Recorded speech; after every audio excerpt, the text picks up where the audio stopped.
This podcast is brought to you by JList.com. JList.com has all new hentai doujinshi available. If you like Fate Grand Order, Grand Blue Fantasy, Gundam, Kantai Collection, Love Live, Madoka Magica, ReZero, SSSS.Gridman, Vocaloid, or a litany of other properties, you can grab some hentai doujinshi over at JList.com. It is also your home for doujinshi as well as other goods. And you'll be supporting the podcast as well with your visit. It's now time to start the podcast. 来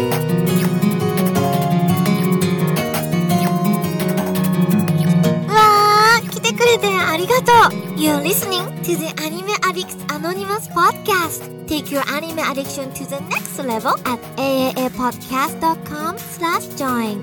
And now, here are your anime addicts.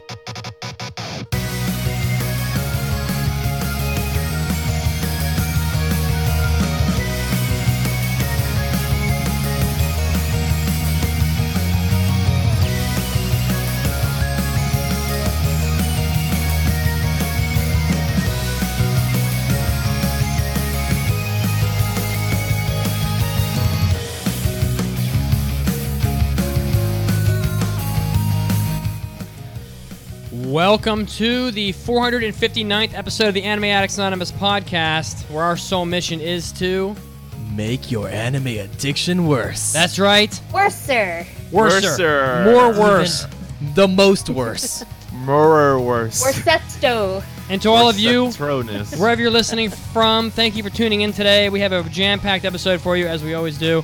I am your host, Mitsugi, and I am joined by the entire crew in reverse. Hi. In reverse order from the Hobby Addicts, I have to my right. He's been on his way to Shred City. Hey. His name is Kazuo. Kazuo. What's up, everybody? It's good to be here.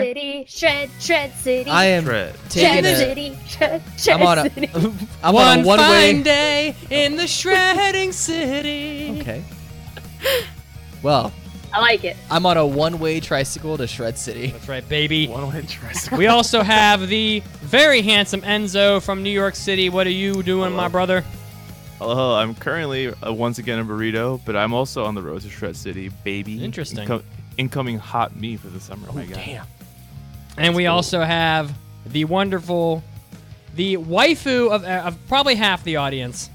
And I don't know about that. It's Valentine's Day, so don't give out your address. Her name is Mandy. Hello, I'm here. I'm back. Mandy lives in Shred City. I live in Shred City. She's the mayor, baby. Shred City. I'm the mayor of Shred The City. Empress of Shred Shred City. I'm the Empress of She Shred commands City. all the boys to Shred do City. squats so they all have good butts. And for all of you Do listening, your squats. Do your squats. Do your squats. gotta get those my anime, God. gotta get those anime boy butts. That sounds Work that butt. horrifying. Work that butt. Stop that butt. What? And for all of you listening at home, thank you for tuning in. It's good to have you. We, if you want to check out our website, you can do it over at AAAPodcast.com, where you can get our Hobby Addicts, which we just recorded a Hobby Addicts, which included content on Kingdom Hearts 3. We also talked with The Witcher, Thronebreaker, and we talked some Battle Angel because the Hollywood movie is officially coming out on the 14th of February. So you can get that over at AAAPodcast.com/join. What says Valentine's Day more than robot girls destroying other robots? Not don't much, know. honestly. Yeah. So we did that. We also, of course, do our hentai episodes. One of the only places you're going to find hentai episodes on the web at AAAPodcast.com/join. So go over there and grab that. And you'll be supporting the podcast to help us out.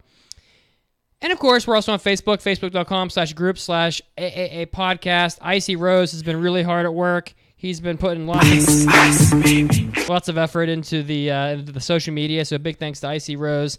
And, of course, the Discord creeps ever closer to 1,000 members as it So is close. continually becoming very crowded and exciting place to hang out. On this episode today, we are going to be talking about anime that are worth a rewatch. This is a topic suggestion from quite a while ago, submitted by Chery173, dug it out of the archives. We're also going to be doing impressions on the Winter 2019 anime, our third round of impressions. We got 4 more shows to pass, ladies and gentlemen, so we're going to have to find out which ones we're doing. And of these, I wonder how many will pass. We've got Kemuri Kusa, Mob Psycho 100 Season 2, Koyo no Kotobuki Hikotai, Kaguya-san Love is War, and Kakegurui Season 2. So got some good high-profile shows on that list there. And, yeah, I wonder how many of those we're going to pass. Could be 2, could be 3, could be 0. I'm not doing any impressions today, so I'm just going to take a nap. You're just going to chill. Yeah, Mob kick is in back. Shred City.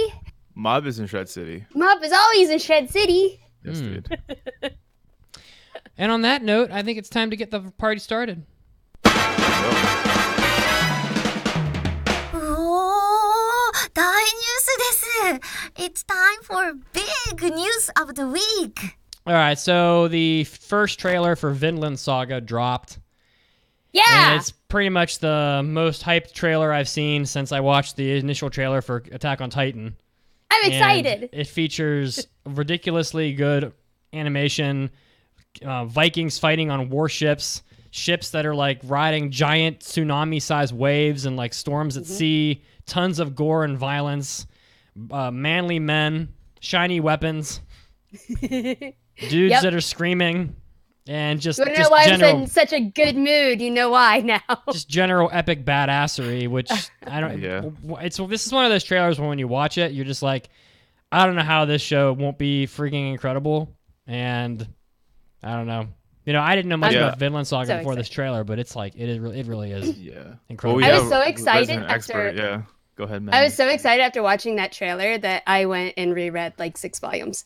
Damn, Hype. she was pumped up. Told you it was hype. Yeah. And when I say 6, I mean 6 of the omnibus ones, so more like 12. Good Lord. That's so. I love It's so Vinland much. Saga.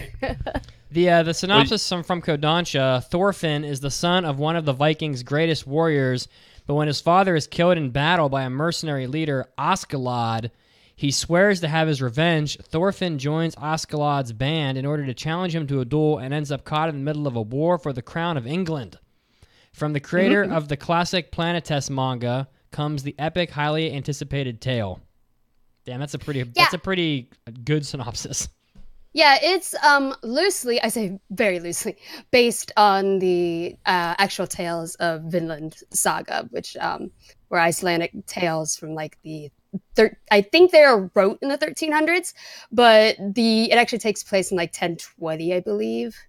But yeah, it's really exciting. I'm so happy. I'm so excited because some of the character arcs in this are some of my favorites. These characters go through such a crazy arcs. I love it. I'm so excited. There's some good staff behind this. You know, Planetes is a really great property. So that's the first check mark, I would say. If you haven't read or watched Planetes, it's really, you know, I mention it from time to time, but it's really a great property. And this guy, Makoto Yukimura, I think. Yeah, I had to double check. His artwork is so fantastic. Vinland Saga's art is up there. It's really up there on my list of favorite art. It's amazing. It's some of the other staff. It's being directed by Shuhei Yabuta, who worked on Inuyashiki as the director. He was also the director for Attack on Titan 3D. The animation production is done by Wit Studio, whom I mean we all pretty much know who Wit Studio is, but they've done Attack on Titan, Cabaneri of the Iron Fortress, Ancient Magus Bride. It's a pretty well-known up and coming. I guess not even up and coming really. Wit Studio has just been crushing lately. I mean, it's everything they do seems to be gold. The voices, Yuto Uemura is going to be voicing Thorfinn, and Kenichiro Matsuda is going to be doing Thor's, I guess his name is. Who are those people, Mandy? Yeah, his father. I don't actually remember. I know one of them is the voice actor for Saitama. I can't remember. Maybe I'm wrong about that, though. And now... I could be wrong. Let me double check. And now... Oh, no, he's Bato in Ghost in the Shell. Oh, nice. And now for the moment that we'll have anime fans across the globe listening to this on their knees crying. What's that? Exclusive only on Amazon Prime in 2019. So... Yeah. That's fine with me. I got Amazon Prime. I mean... As do I. As do I. In this day and age, like Amazon Prime is a service that it probably saves me like $300 a year. So yeah, it saves me a lot of money a year also. It's kind of like I don't really use it that often, to be honest. I mean, I know. I definitely use it all the time. Amazon's so fucked though, but like, god damn it, Prime is so good. yeah, it really is. So, I mean, with it, you get like a Netflix-esque TV service. Yeah. That is, actually cheaper than Netflix, and music and free shipping on everything. And like unlimited photo storage and stuff. Yeah, it's pretty ridiculous. So, but if you don't have Amazon Prime and you want to watch this, you're gonna need to get it. Else, you find other means that will go in this. But man, the trailer looks epic as shit. Anytime. Yeah, I'm so excited. the part that had me that like made me like get a little happy in my pants was the scene where their Viking ship is just like riding this giant like storm tidal wave. It's just like scenes at sea during like massive storms when like dudes are like holding on, getting thrown off the boat. Those types of movies, like the Perfect Storm type stuff. It's always epic as shit. And aside from, and that's not even thinking about all the fighting and all the crazy like burning villages and all this awesome shit that was in the trailer. That was just like one badass section, and it looks like the animation just looks freaking unbelievable. I mean, I think my fears are in the manga. There are some very large scale battles, so I'm scared of CG. over CG. Yeah. Like that, it's to the point where it's going to be extremely obvious. I am worried about that. Like some Asan Senki type CG. Yeah, kind of like that. Although I still liked Asan Senki, so I mean, it might not get in the way. We'll see. I am also nervous of censorship. I mean, because there's so much.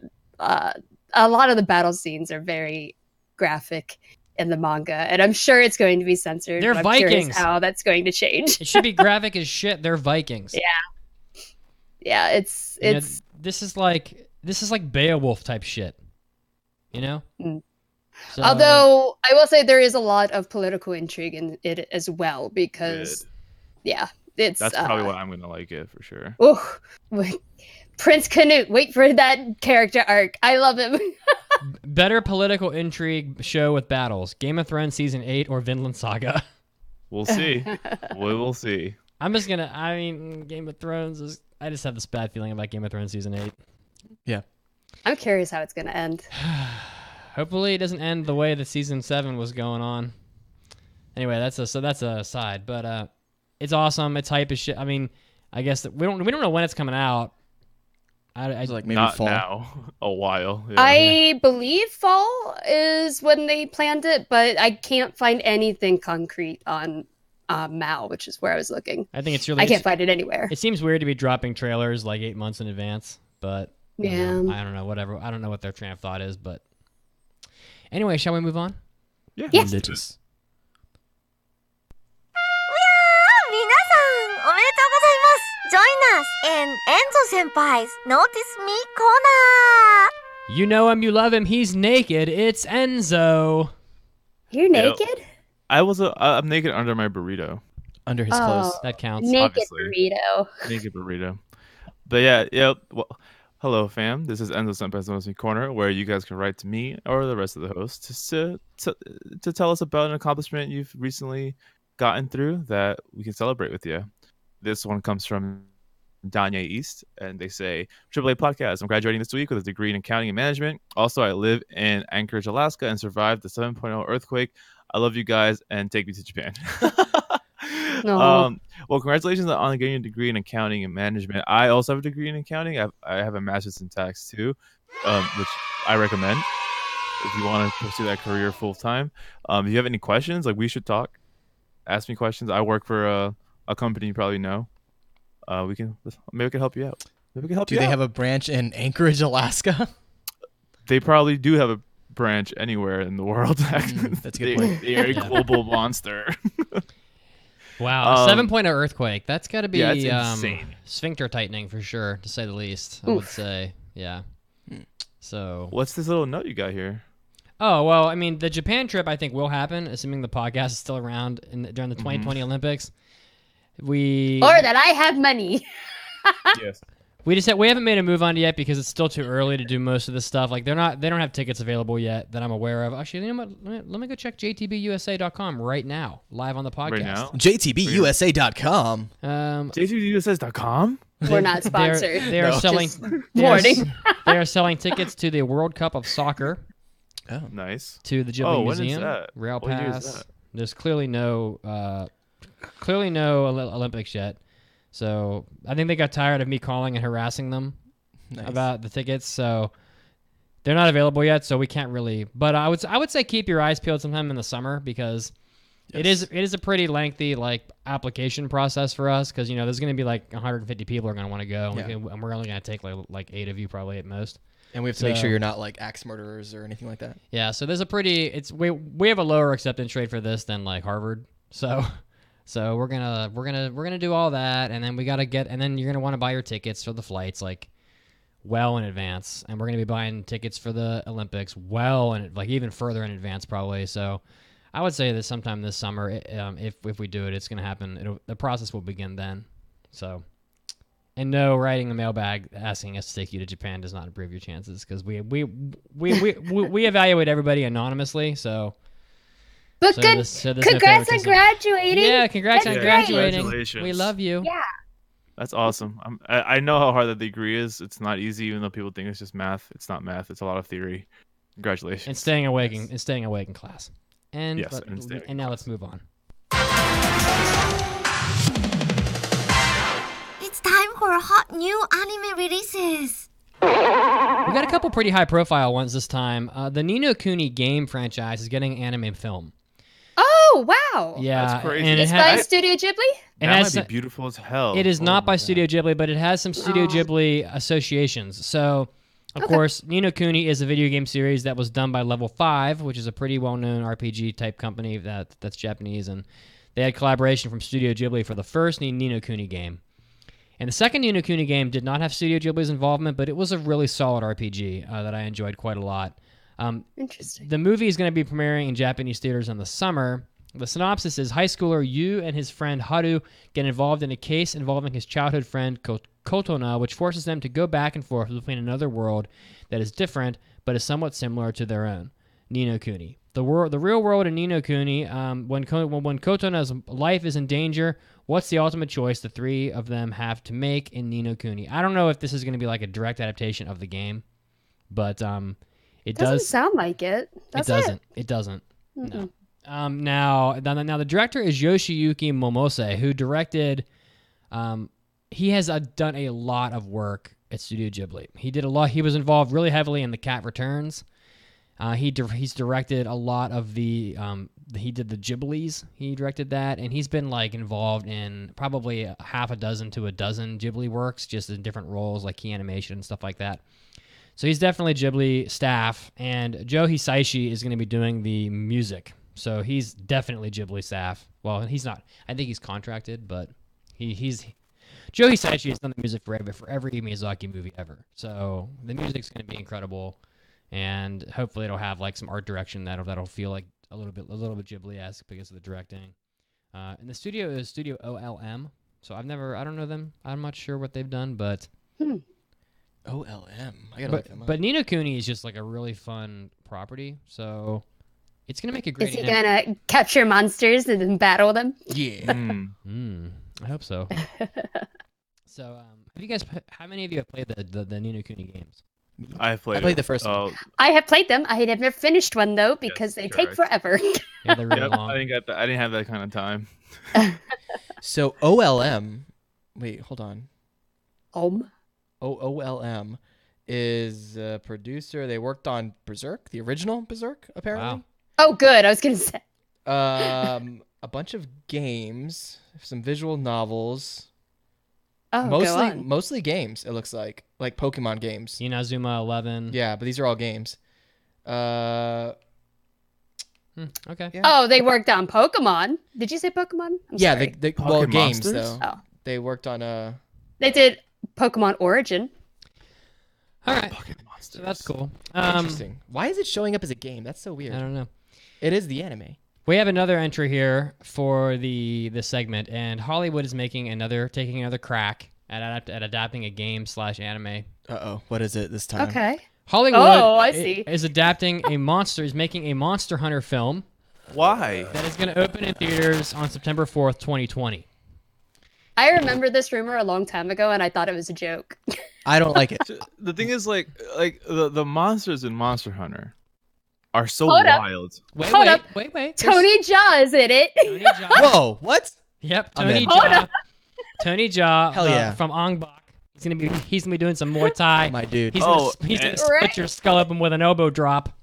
Okay, that's cool. Also, Mila Jovovich is also in it too. Nope. Oh no. Does that mean who's the director? The director is. Do I have that written here? Is it her Oh husband? wait, yeah, I know where you're going with this. Let me see if let me see if the director is in the All right. article here. I'm $20 says it's her husband. Okay, do you, She only does movies that her husband directs. I don't know if And it he's the has- guy that directed the Resident Evil movies. I don't know if it has the director listed. Hold on, I'll find it. All right, you find it. So I'll keep talking and you find that. So Sony Pictures is doing the film. It's a lot of live action adaptation, of course. The budget is 60 million, and which is yeah. Paul W.S. Anderson. That's so dumb. W.S. stands for what shit? That is so stupid. Like, how does this? He's like, oh, I'm This gonna make is a the movie. man- I'll make you a movie if my wife is the main character. This man has What the directed fuck? all of the Resident Evil movies. He directed Alien vs. Predator. Oh, I'm sorry, I think he wrote that. He directed, I believe, like the Mortal Kombat Annihilation, like the Listen, man. the even The worse not Mortal good Kombat movie. Listen, so this guy is. He's a lot like Michael. He's a lot like Michael Bay in that, like. No, he's worse than Michael Whoa, Bay. whoa, wait a He's second. only done I bad didn't even movies. explain it. Didn't even explain Michael my point. Bay did Bad Boys. I didn't explain my Michael point Bay at did all. The Rock. Didn't explain my point at Those all. are good movies. He doesn't even know what I'm gonna say. So Michael Bay's like Transformers movies that he's only done like lately. Yeah. Those movies are dumb as shit. Yeah, but they make billions of dollars. And guess what? The Resident Evil movies make No. yes they do. Yeah, Well, but at least they look Yes, they do. look nice. Here's what the Resident Evil movies do. They make $300 to $400 million every time on a $40 million budget. So they might be shit, but they're making a ton of money.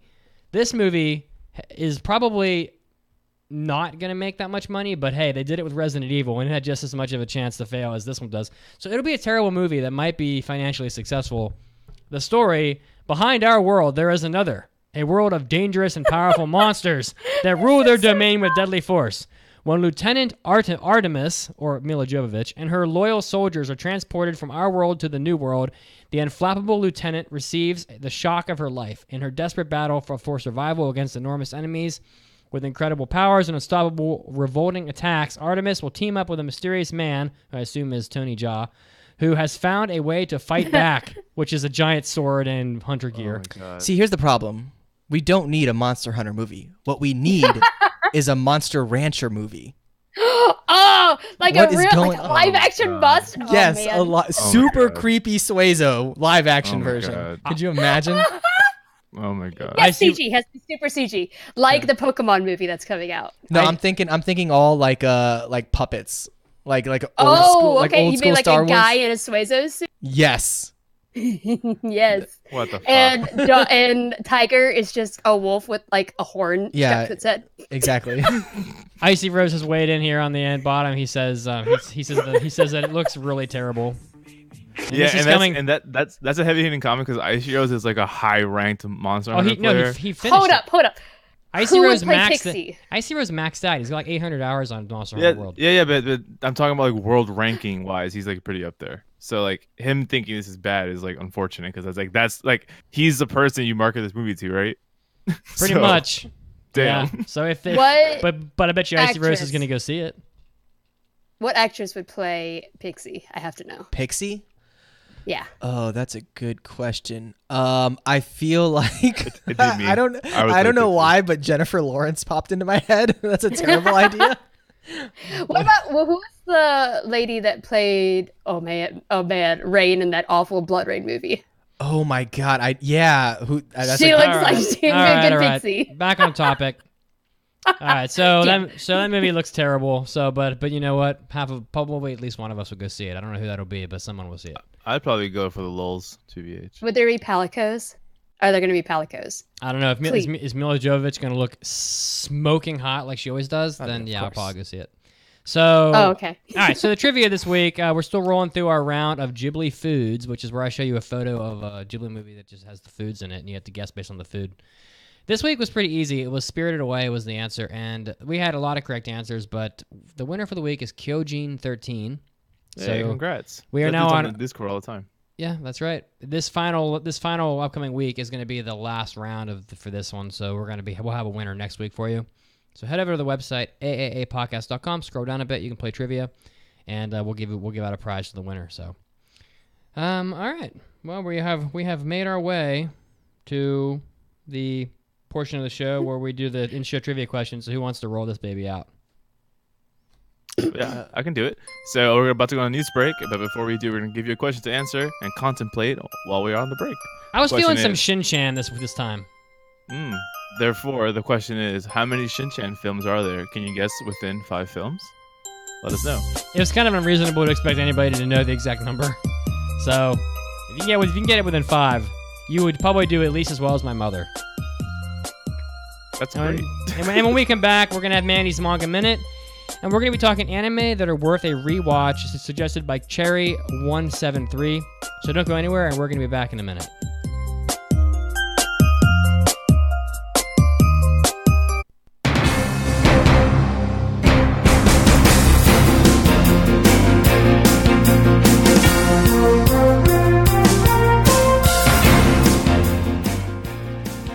Hey everybody, this is Mitsugi, and it's time for, you know what's coming. It's anime news. Leading us off, we have some unexpected news because we're going to be talking about the weather. But not just any weather, but the weather in Japan, in Hokkaido, which is the northernmost island in Japan, during the Snow Festival in Sapporo, which is a very big festival where people come to see ice sculptures and all kinds of other interesting things. Well, there has been a giant mass of cold air that has been gripping that region with temperatures up to minus 20 degrees Celsius in some parts, which is ridiculously cold.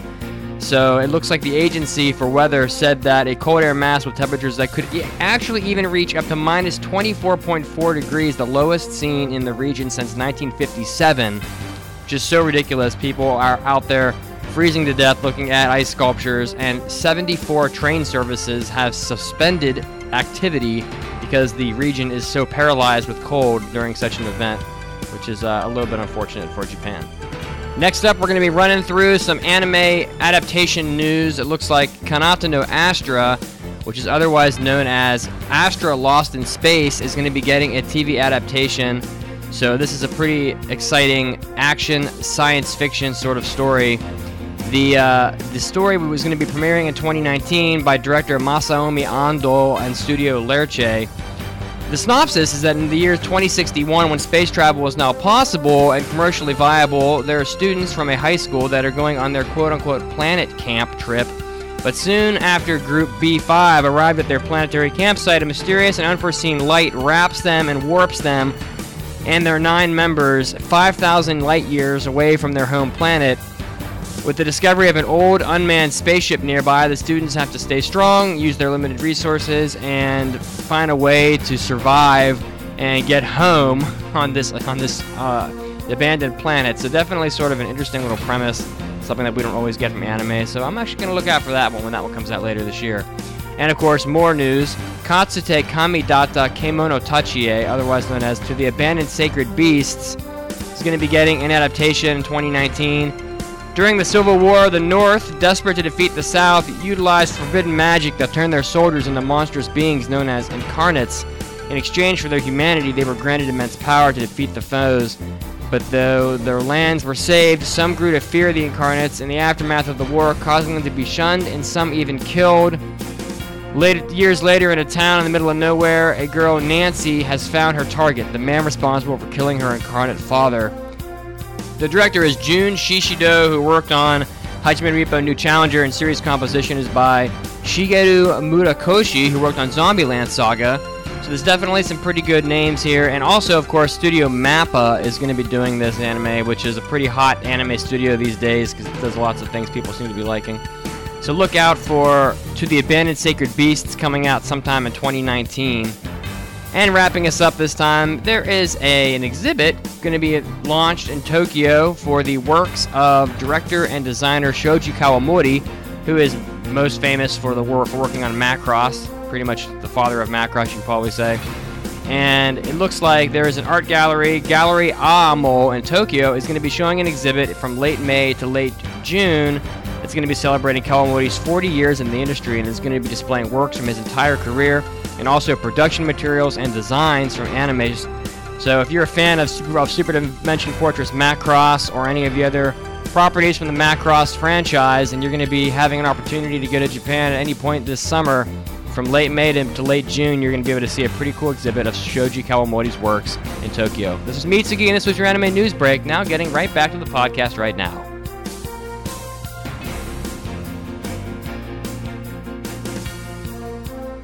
After Parties Hobby Addicts Hentai episodes. After Parties Hobby Addicts Hentai episodes. After Parties Hobby Addicts Hentai What episodes. in the world are you two doing? I'm trying to sleep here. It's midnight. We're using Mandy's arcane power to do a content prayer dance.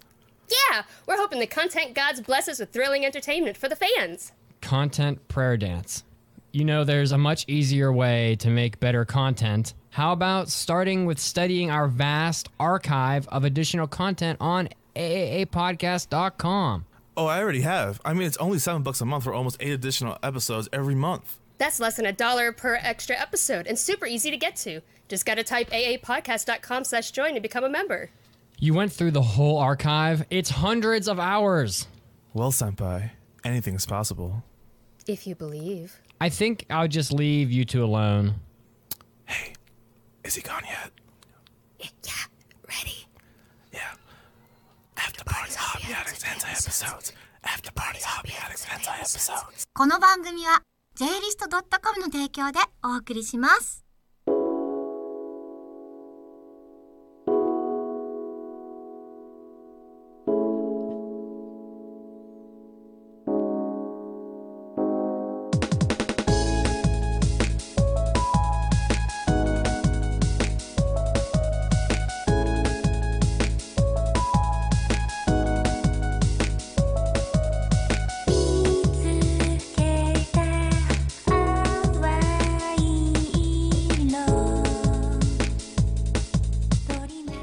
Welcome back to the Welcome podcast. back. Oh, That's a song. Hello. to the same old place that you've ever been. I don't. Well, no. Welcome back, Cotter. Nope. Don't know that. Yep. I was When thinking you that see him a lot, cause you got him on the spot. Welcome back. You know what? That might be the sample they used for the song I'm thinking of, because I'm thinking of Mace. Well, Welcome Back, Cotter is a show from like the 70s, so it's probably older than whatever you're talking about. Yeah, no, it definitely is. So, welcome back. How many Shin-Chan films are there within 5? At least 1 billion. I didn't At actually. least 47. I didn't actually write the number here. The answer is It's somewhere around here. 27. Where did I write it? Yeah.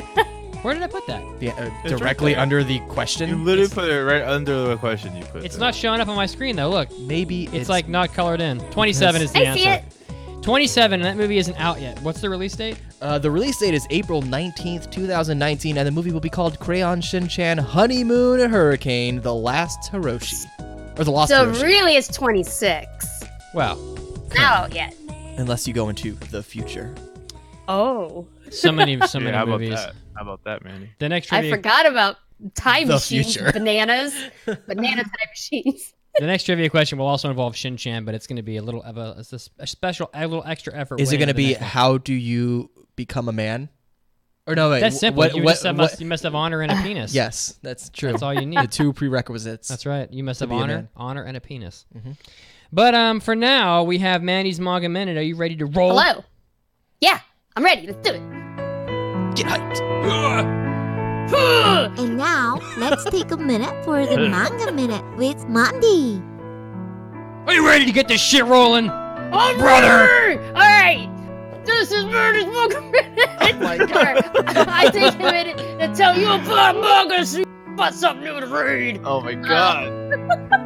And this one is Run in the Grey World. Meet the Uramas, a slightly dysfunctional family of 4 sorcerers. Mom, being the most powerful sorceress around, works away from home keeping the world safe.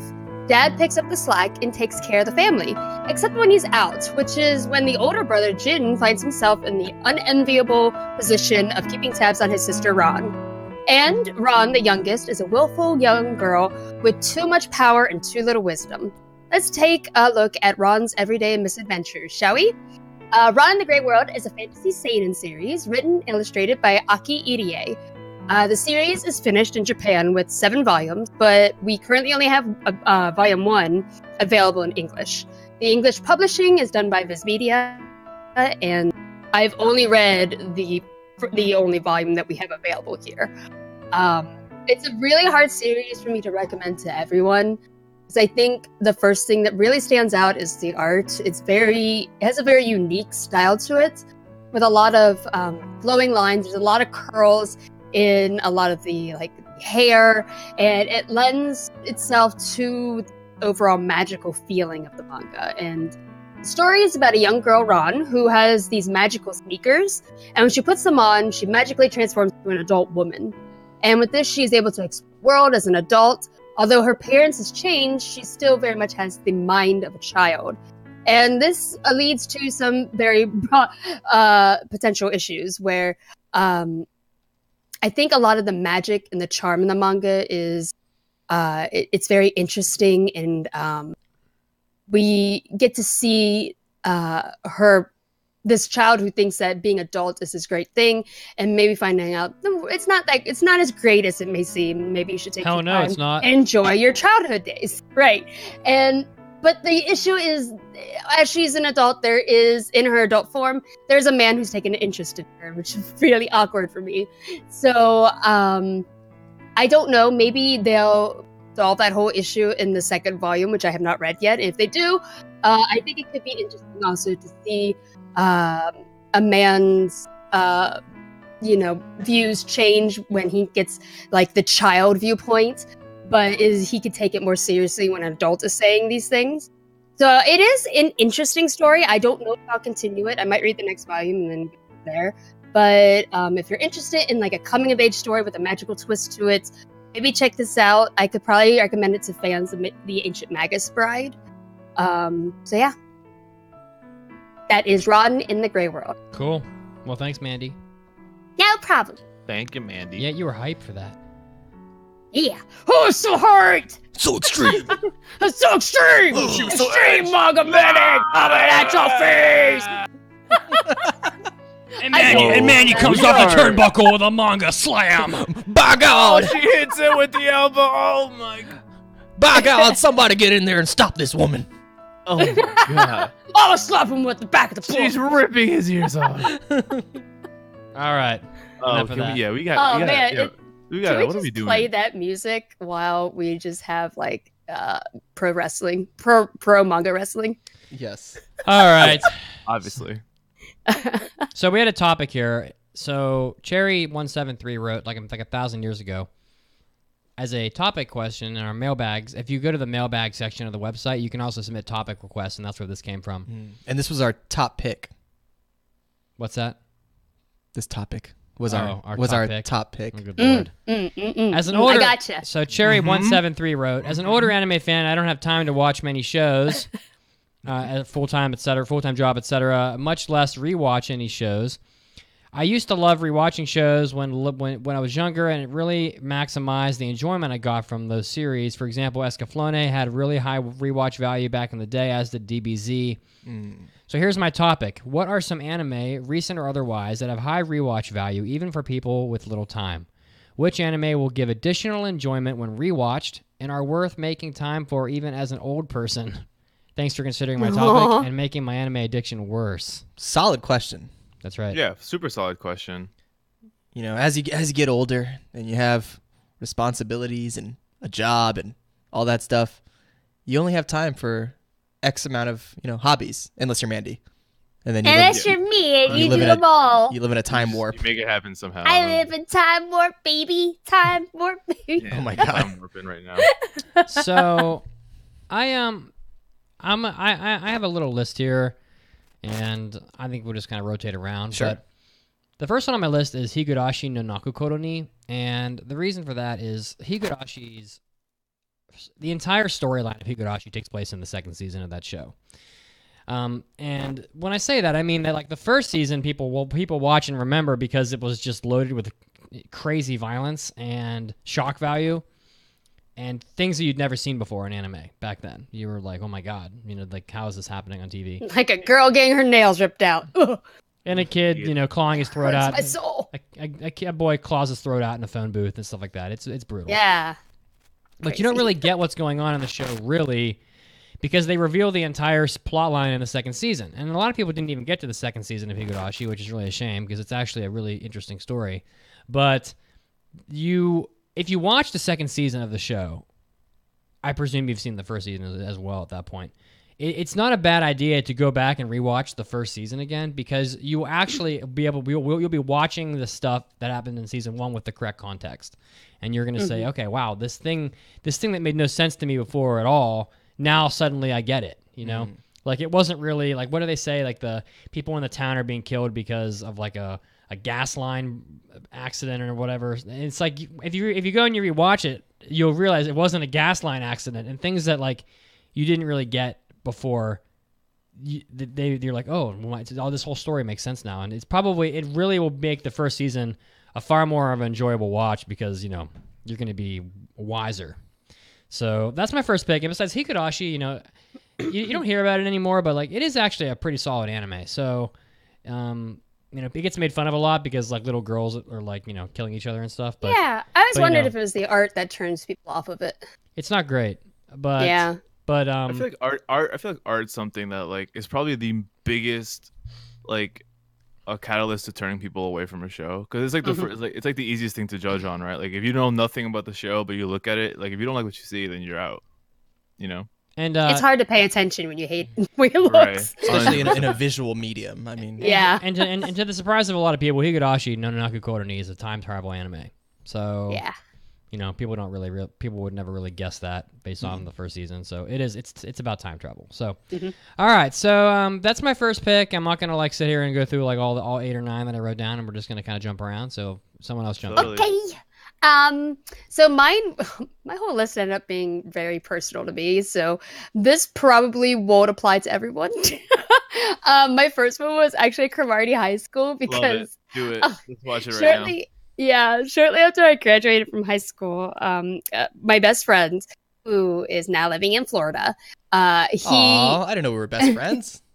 Oh, didn't you know we grew up together? No, this guy, we had been friends since we were like 2, because our parents were friends. We like used to play together all the time. But so he showed me this anime, Cromartie High School, and he wasn't a huge anime fan, but he like watched a lot of like the classics like Trigun, Cowboy Bebop, Dragon Ball Z, and I had never heard of Cromartie High, and when he put it on, I laughed my ass off. I thought it was so funny. We watched the English. You LMAO'd? I did. I LMAO'd all over, but so we ended up throwing on like an episode every weekend when we played Magic the Gathering together. And we ended up having so many inside jokes because of the series. So it's so easy for me to rewatch because, oh man, I love it. I just love it so much. It's so funny. Freddie Mercury's just chilling in this high school. It's great. Right? It's just great. It's just great. Like, There's why? so many why is good, Freddie like, Mercury in just that, one lines. Kamiyama, a map is a great visual aid. Sorry, it's great. You should watch it. It's a good first watch. It's even better second one because you love them from the start. It's good. It's so funny. I agree with you. Thank you. Yes. Fun, I'm done. Fun stuff. I guess I will go next. Yes, So, you're next on the list, though. I also, my list is also very biased. I figured, if you don't have a lot of free time and you want to go back and rewatch something that you've already seen before, you probably want to watch something that meant a lot to you growing up, or something that's like super light and enjoyable. Recently I was telling Mitz this the other day that I kind of went back and I started watching Dragon Ball all over again. Just like the original Dragon Ball. And I would just watch like an episode a night before going to bed. And and so along that line, I think something like Dragon Ball would be a good thing to just pick up to watch a couple episodes here and there. Any kind of like shonen that you grew up with, like Naruto. I've been reading- Pokemon. I watch that all the time. Yeah, Pokemon, also. yeah, hell yeah. Sure, Like, totally. anything that maybe you could just throw on in the background Yeah. or watch an episode before you go to bed. I feel like that would be worthwhile, like going back and just it's nice and sweet and just something fun. It's obviously not super meaningful. It's not like you're gonna crack the code to the universe, but it's just something enjoyable to take you back to your childhood. It's also great being an adult going back and getting the adult jokes that they snuck into shows. Yes, dude. Dragon Ball, if you watch the Japanese like dub, the Japanese version, there is so much adult stuff in there that they did not translate over to English, and you're like, what in the world? It's pretty crazy. You get all of like the really awful jokes that Brock had in Pokemon. Yeah. You know what? That's So great. that. I would like to do that too. I haven't rewatched original Pokemon in a long time, so I do wonder how much more I relate to Brock nowadays. Brock is so great. You know what He's I one mean? of my Like, favorites. As a kid, I was just like, "Yo, Brock, shut up, my guy." But I wonder now. I'm just like, no, I understand. I feel you, Brock. I understand. I understand, Brock. I You- get that you- all of the Officer Jennies are different. Yes, I understand. Poor Brock, you needed to get that poison out. Oh, Jesus Christ. Cool. Can I go next, Kazuo? Nope. Of course. Awesome. Oh, So- okay. Nope. All right. Well, Mute. I'm done. I'm going home. Anyway, my first one on my list is I am now realizing through you guys that the question was very objective, but I went completely biased to my own taste too.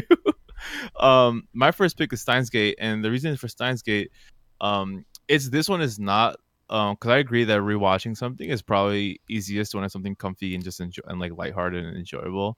Something you could put on before bed, as Kazuo said. But to me, Steins Gate, the value there is two big factors. One is the big doozy of the show is more enjoyable to watch the second time around because you're just like, holy crap, like they had no idea that was what was happening, and you watch the show with that perspective, and it kind of makes the show a little more interesting because you're like now watching as like an all-knowing person, and you know An all-knowing everything. person? Oh, Yes, an all-knowing Damn. person. you're so smart. But it's also a show that has a plot that I don't know, like some people find it very confusing. So if watching it a second time would maybe make it clearer to you if you watch it a second time. And then I guess my third point, the third reason why I think Steins Gate is something cool to watch is because you're gonna hate me, Mandy, but the voice actor's name in Japanese. Oh my god. You don't remember John his Smith. name? I'm not Oh my helping God. you. Please help me. Please. It's Mamoto Miyano. It's Miyano, yes. Come on, Miyano. Mamoto Yes. Miyano, I'm duh. How so could sorry. you forget? I It had sounds so it- Italian. I- Mamoto Miyano. Mamoto Miyano, I'll make you the pizza. Okay, anyway. Whoa, I got into a bit way too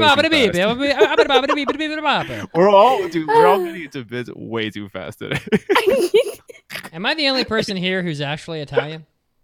No, I am. Are you Italian? My name's Yeah. We're all Italian? Oh, so I'm My the only grandfather person that's- came My from Italy. paisanos. I'm the only one that's not Italian. I have an Italian name though. That's true. You do. My grandfather came So from do I. Italy, and he was stuck on Ellis Island for a while because they thought he had pneumonia. But now they're thinking that he was the one where I got my CF from because they didn't know what cystic fibrosis was back then. Oh, that's Interesting. So we have That's to go actually back in interesting. time, just like in Steins Gate. Oh, I put a Yes. banana in my microwave, go back in time, and Yeah. what? Wait. Oh, no, that's not gonna work. Wait, what did I you not will exist? be Yeah. bored. Okay, wrong idea. Anyway, yeah. So his performance is so fucking captivating in Japanese that watching it again is just like for the pure spectacle of it is worth it to me. He's a great voice actor. Yeah, he's awesome. So I am watching mad him- scientist. He's so cool. Yeah. Son He's of a so bitch. cool. It's so Man, cool. Mamoto Miyano loves doing English, and it's great. His English His is so his not Rin perfect. in Free is fantastic. All right, I'm But gonna yeah, jump in so that's here. my first pick. Get in there. So, Akira Oh, totally. is, it's nice to go back and sort of marvel at Akira. The movie just smokes the shit out of anime like today in terms of visuals and animation. It's unbelievable. I mean, Akira is 30 years old, and it's just a treat to watch. Like just everything about it. Like the pacing is impeccable. The animation is unbelievable. The backgrounds of like the cityscapes and stuff when they're doing their motorcycle chase, when the motorcycle chase scene, and you're looking at the like the skyscrapers and stuff in the background. It's just like mind blowing. I mean, Akira the film doesn't wrap up, I think, how people wanted. You know, it doesn't make a great deal of sense, but like the movie is just absolutely just stunning. I mean, Yeah, man. And it's all hand drawn animation.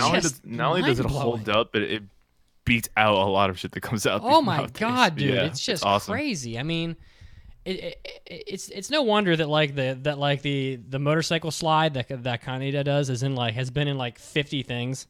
You know, everything from like The Simpsons, even The Simpsons did it. You know, like everyone's done it. It's just unbelievable. And Akira it never gets old. Like I'm never gonna get tired of watching that corrections officer after all the biker guys get arrested in the beginning of the movie. I'm never gonna get tired of watching him just slap all those guys down the line. He goes all the way down the line, slaps every single one of them. Like I'm never gonna get tired of that. I'm never gonna get tired of watching that clown fly through the restaurant window. You know, I'm never gonna get sick of like of the scene when Tetsuo's in the like psycho ward and he's like just smashing people into walls and stuff with his mind power. Like I'm just never gonna get tired of that movie. I can watch it over and over again. And if you haven't seen it in a while, just go back and watch it, and you're gonna be like, God, this movie is like it could have been made yesterday. It looks so freaking perfect, and it's just a marvel, you know, an all-time great. Definitely. So- Yeah, worth watching if you haven't, and then revisit it like 3 years later, and you're gonna be like, "Holy shit, that was awesome!" Now that you mention it, I think I am gonna rewatch it. It's been a while. I'm also thinking. I think it's been like a couple of years since I've seen Akira, and I think you know what? I'm gonna hold a screening. I'm gonna screen it with friends. I'm gonna do it. You're gonna Good, hold a nice. screening Yeah, I'm because at your private theater. Well, yes, my private theater, which In is his my living room. which is my bedroom wall and my Yeah. personal projection. Show it at your anime meetup because you know Yeah, that's what I'm gonna do. Akira I'm is gonna a- show it at okay. the meetup.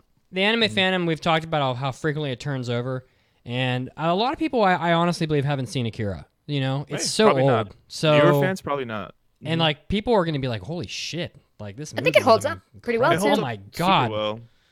I mean, Mhm. more than Totally. I'd say it more than holds up. Super quick plug: if you live in New York, I started the Brooklyn Anime Meetup. You join us, please. Okay, bye. Shameless plug drop. What? Brooklyn shameless Anime Plug Meetup. dropper. Join me. You get to hang out with me, literally me in person, and hang out all the time. Wow, literally you? Literally me. Literally him. Not the imposter me that I hired to walk around for me, just Oh, wow. actually me. Amazing. All right, I'm done. Moving on. Hi.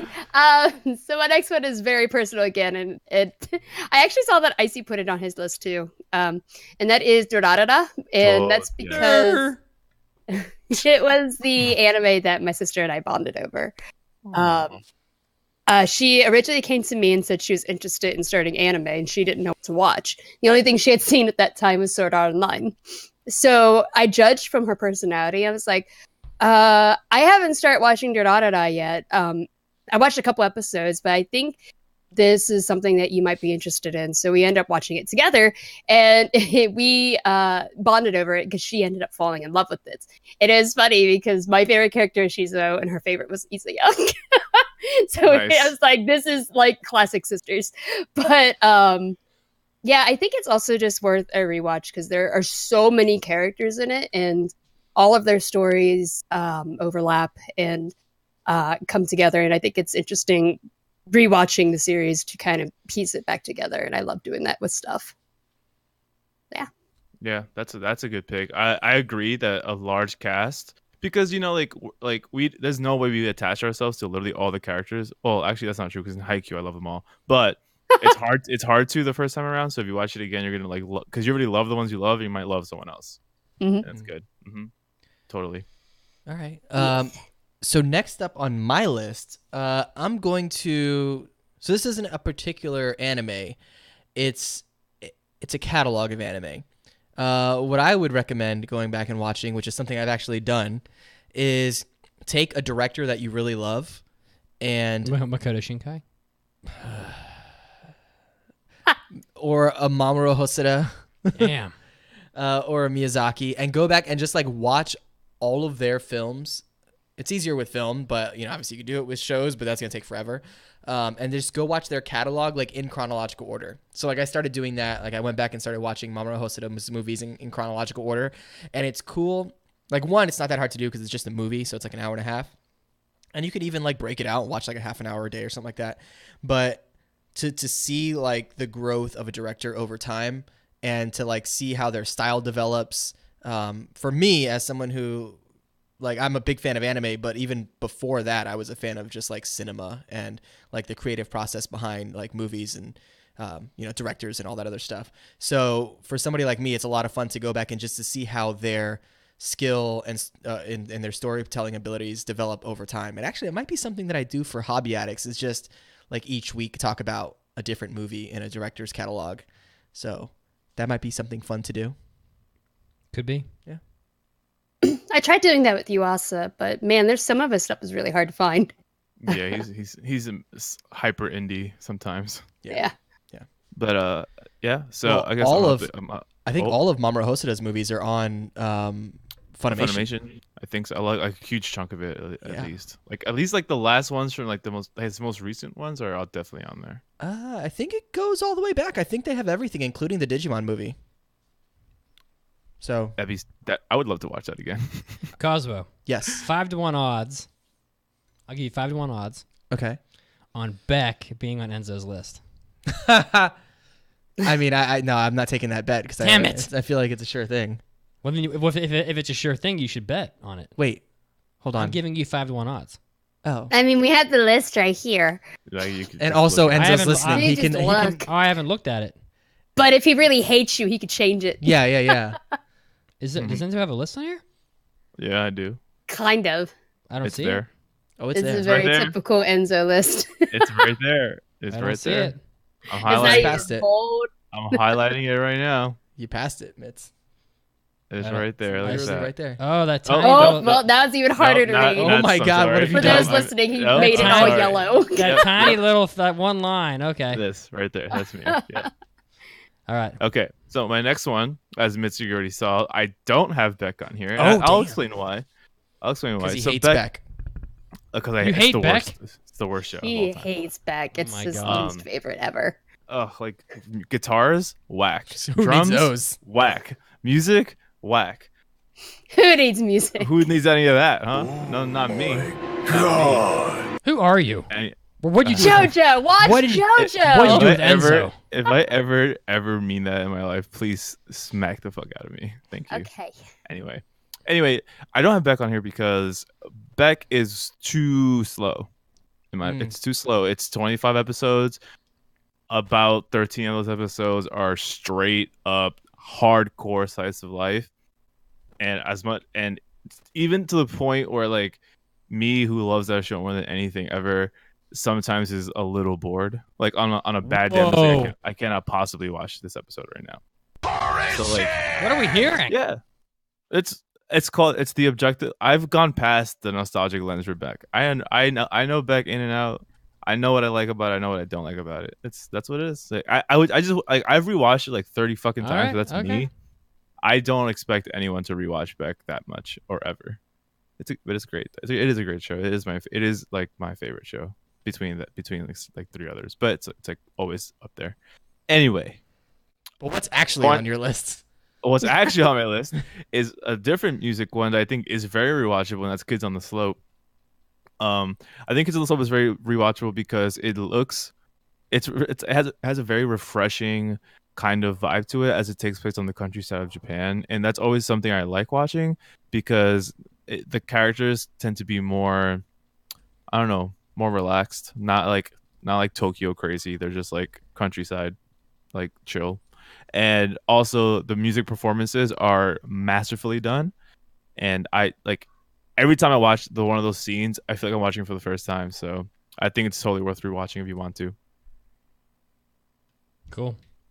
I'm not against. I mean, you know what? I think just for the music alone, it's nice to hear it. Nice to hear. I'm more into it for the totally. slopes. For the slopes. Yeah, I just like The slopes. You like, Something you about like them. slopes? Sex slopes, man. Yeah. You really like that hill they walk up every day. Yeah, I like triangles a lot. It's interesting. Personally, they really do it for me. How do you feel about like circles? A not just- circle is It's like the points. infinite They need triangles. the points. Yeah. Kazu's a man of corners. You know what I'm saying? Yeah. Yeah. Triangle doesn't have just one point. It has Not just 2 points. It has 3 points. That's right. Are you wait, Yeah, It's really? a yeah. tri-pointer. Wait, 3 points, wait, what? 3 sides. Wait, what? Yeah, man.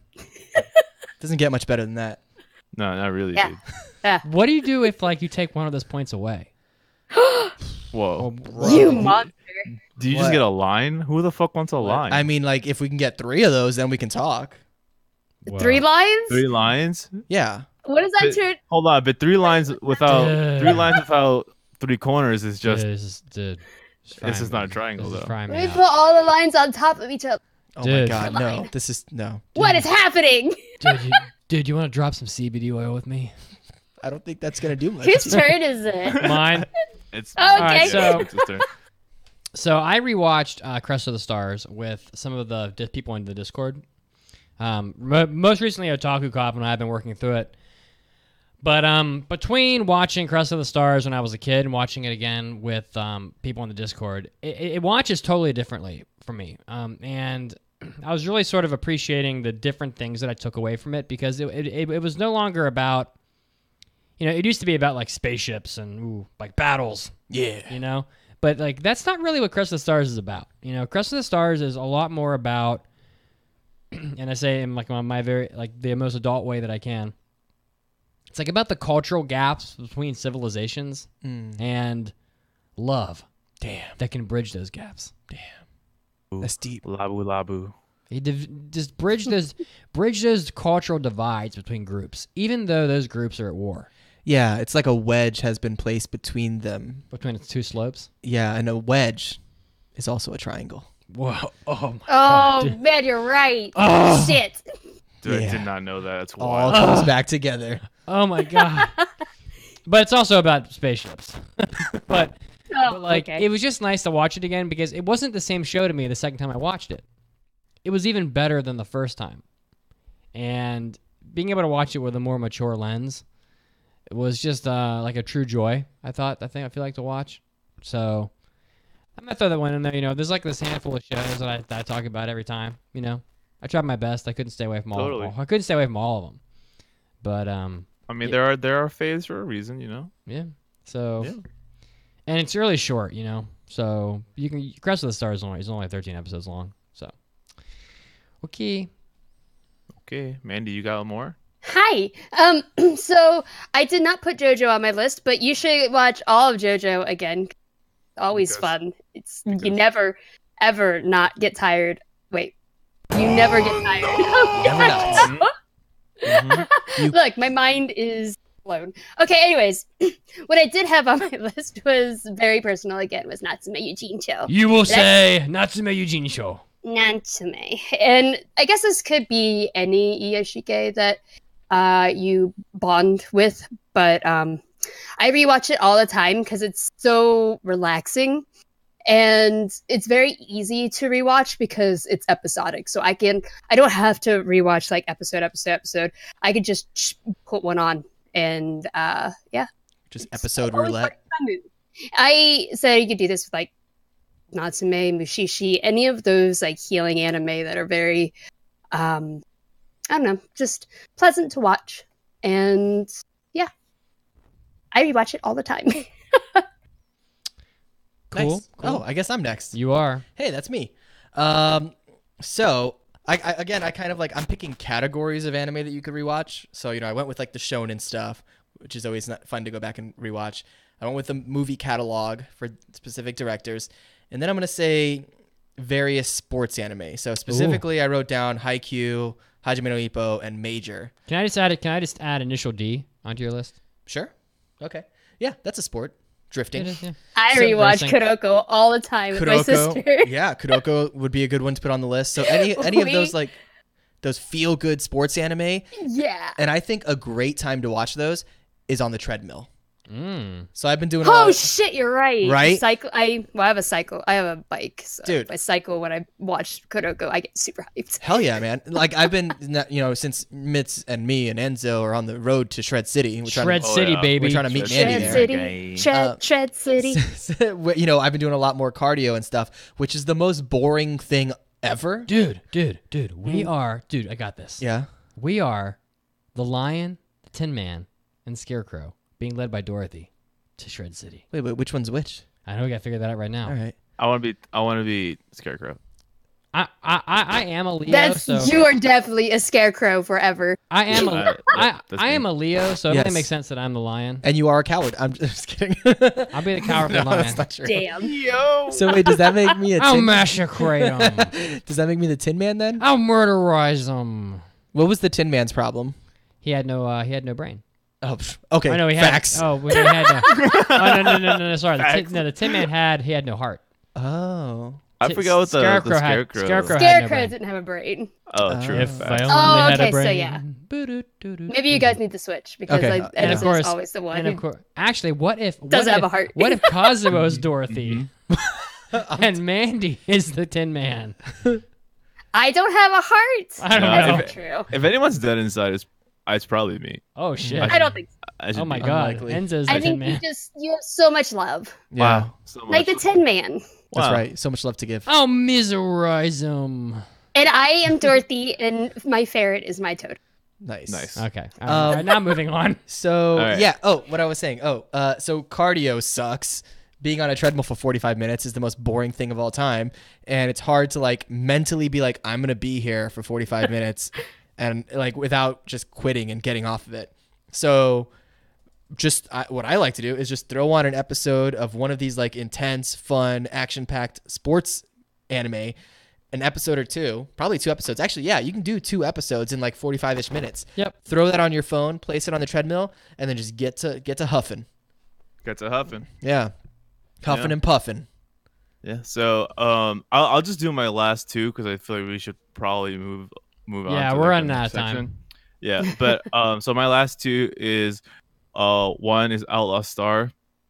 Nice. And I picked this over Bebop because Bebop you gotta like you watch it the first time, you gotta let it sink into you before you like go back to it. But once you do, You got to should go carry back. that weight. Yeah, you gotta carry that weight. But Outlaw Star to me is like that's a crazy like it's not a crazy ride, but it's an adventure that moves pretty well throughout the series. And I also think Gene Starwin is such a like cool looking dude with his robe and that gun he has is fucking sick. So like just like seeing Gene do things is fun. I think the cast of characters in that show are like weirdly, interestingly good together. I don't know how they made that happen because they're so different, but they work. And the space racy grappling arm ships are just fucking dope to see do things again. They're so awesome. Yeah, my second one is Oran Host Club. I fucking love that anime. I love Oran Host Club so much. It is just so like happy and like pink and just up tempo, and the intro OP is iconic. Kiss, and kiss, fall in love. Yeah, yes, it's Kiss, so fucking kiss, great. fall in love. It's awesome. And I've rewatched that show a bajillion times because anytime a friend of mine wants to watch like a cute anime, it's the first one I put on. Like like a new anime fan that wants to watch a cute one. I'm like, I'm always like watch Oran Host Club. It's so classically anime. It's so anime. The anime is so anime. And I feel like people will know what I mean when I say that. I don't know. It's just super fucking anime. So those are my last 2 for like the 4 shows I think are super rewatchable that are within my taste. Then yeah, I hope you guys like those shows, and if you already watched them, then watch them again. Here are the rest of mine in 20 seconds. Golden Boy is a short 6-episode OVA, and it never gets old. It's hilarious. Yu Yu Hakusho, I've watched it. Hell yeah. I've watched the first like 100 episodes of Oh, Yu Yu dope. Hakusho probably 4 times, and it never gets old. I enjoy it so much. And My roommate just finished. Let's just finish all of it. Dude. you're interrupting my 20 seconds. And Spice and Wolf is just you know how you hear easy listening. Yeah. Spice and Wolf is easy watching. You just kind of Mm-hmm. you're just along for the ride. That's my 20 seconds. I want to. Okay, I had. Oh, sorry. And hold us You can hot. go ahead. I was just gonna say I want to watch people watch the first episode of Yu Yu Hakusho, Oh, gotcha. see how they react.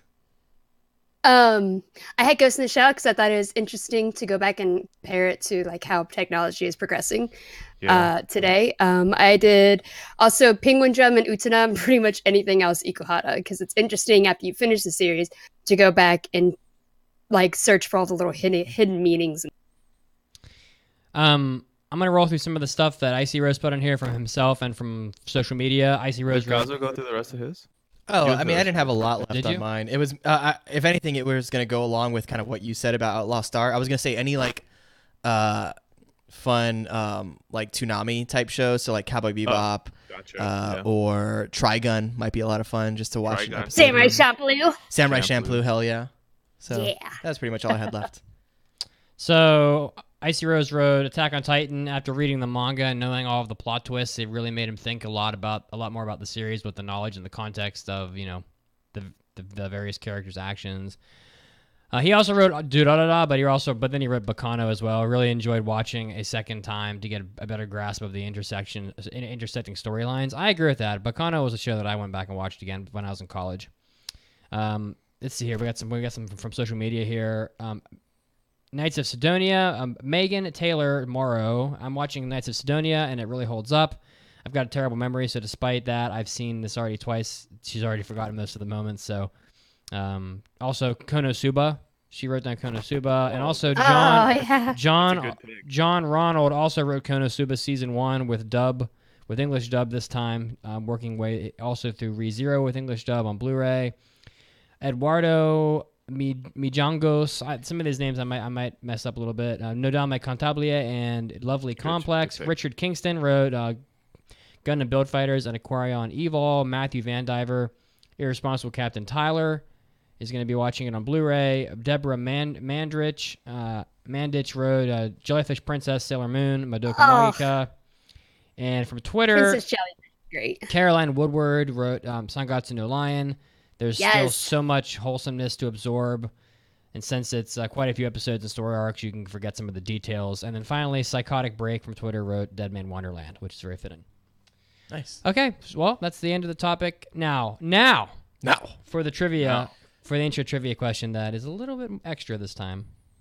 I got it. Alrighty, so after their break, we answer this question, and that is, put these series in order of how many episodes they have least to most. Crayon Shinchan, Saze-san, Case Closed Detective Conan, or One Piece. And we'll answer it after the break.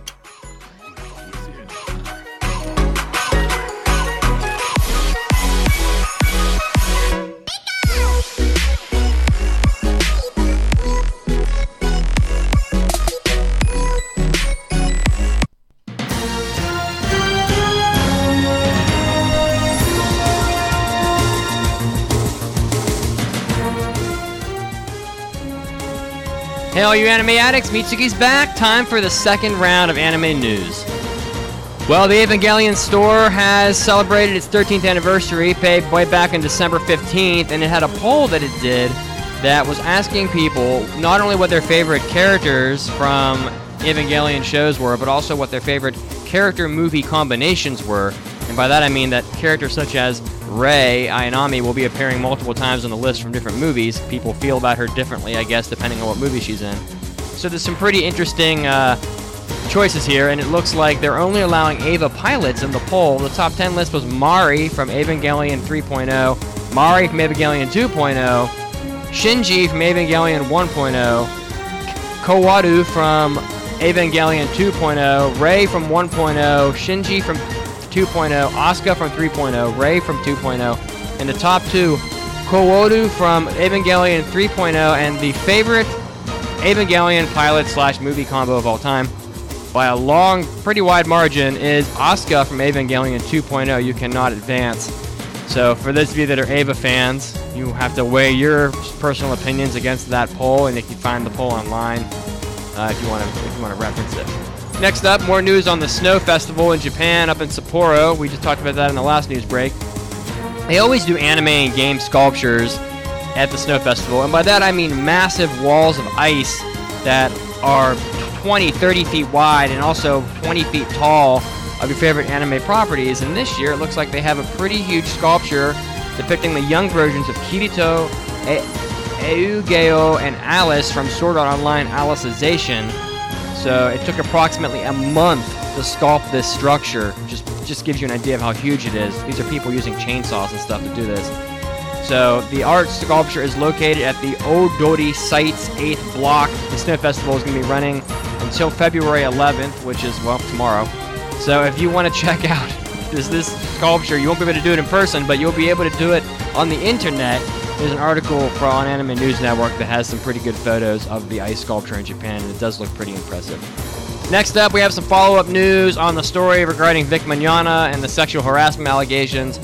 Rooster Teeth has reached out and has announced that they are going to be dropping Vic Mignogna from the Ruby, R-W-B-Y, role. It said, quote, effective today, Vic Mignogna is no longer a part of the cast of Ruby, and Rooster Teeth is ending all associations with Mignogna. This will not affect the creative content of Ruby.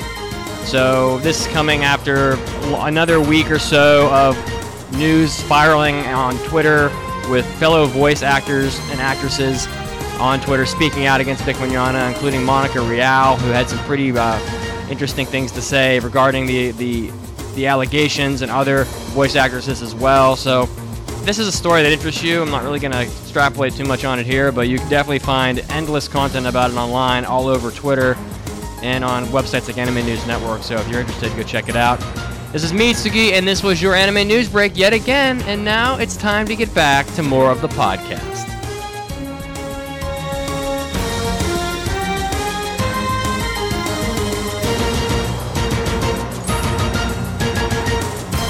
Hey, Mitz, what's the website? Oh, Enzo, you'll never believe this. What? Oh, no. JList.com is going to release a Church of Mitsugi PC game. Hello. It's called Moe Stomp Stomp Deluxe Edition. Deluxe? It's a turn-based RPG where you go on a quest to rid the world of Moe girls. I commissioned it from JList. I didn't know JList.com sold anime PC games. Oh yeah, Enzo. JList.com and Just USA are the same company. They sell hundreds of English language visual novels such as Fate Stay Night and Steins Gate, and they have adult games as well. And Moe Stomping games. Moe Stomping is not a game. It's life, Enzo. Life. Right. Oh, I see. They have the new Mad Pompadour 12 Good Hair Days. Let's get that for Kazuo. JList.com, your home for all your Moe Stomping and Pompadour game needs. Oh, and most other anime games as well. The Anime Addicts Anonymous podcast presents How Does Chiaki Play the Good Cop? I don't care how important what you are saying is in real life, in anime, in any media. I don't care how touching the music is or how the character relations are being developed. If you have a shot while this discussion or this meaning is being delivered or is taking place, and in the foreground of this shot, I have a bikini girl's ass in my face, it doesn't matter.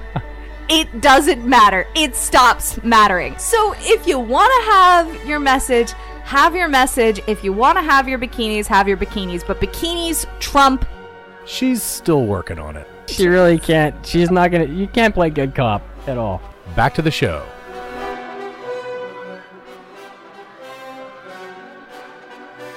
Welcome back to the 459th episode of the Anime Addicts Anonymous podcast.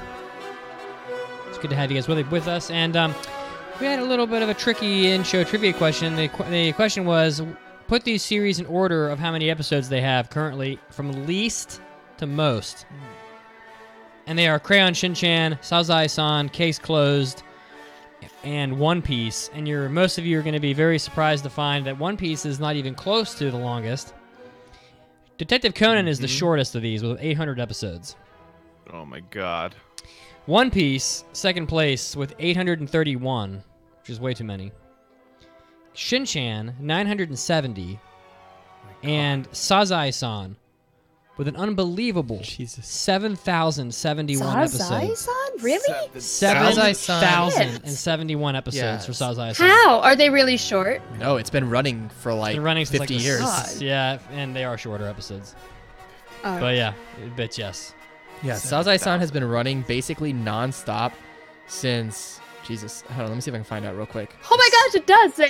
Still currently airing from 1969. 1969, today. yeah. And it's also the highest Holy rated. It's also the shit. highest rated anime in Japan and has been since forever. Really? Oh, yeah. Oh yeah, every single week. I don't even do that I don't even do that anymore where I read the ratings because it's always Sazai-san at the top. It's boring.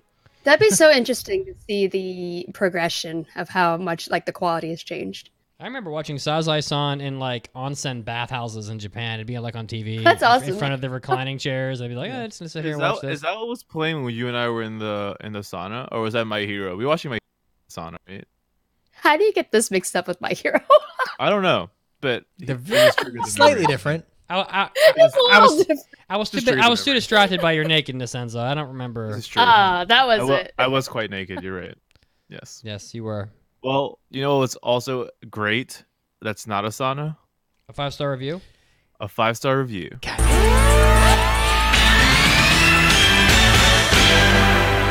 It's time for iTunes review. Go, somebody now. Of course, you can always leave us a 5-star review by heading to the website AAAPodcast. No, that's not true. By going to iTunes. You can that's also right. go to the website. Correct. Just like Rookie93 did. I like the subject line of this review. It just says, quote, good. And he's very short with the review here. It says, it is the best and most professionally done all-around anime podcast I have found. Good job, y'all. Thank you very much. We're going Thank to you. do a good job. Now, Good. is 93, was that his rookie year? Like, do you think he's a professional Oh athlete? shit. Like a I retired don't know. professional athlete? I don't know. Or maybe he's a rookie human, and 93 is when he was born. He's a rookie level Digimon. Oh, That's possible. Or his power level is just 93. So that's pretty powerful. Yeah. I was very Well, thank interested. you. I was interested in the results of a poll we had on the website recently. I was asking people how they felt about CG anime, since CG seems to be a thing that just happens. that's interesting. That just happens like all the time now. And I'm about to do an impression on an anime that is pretty much a CG anime.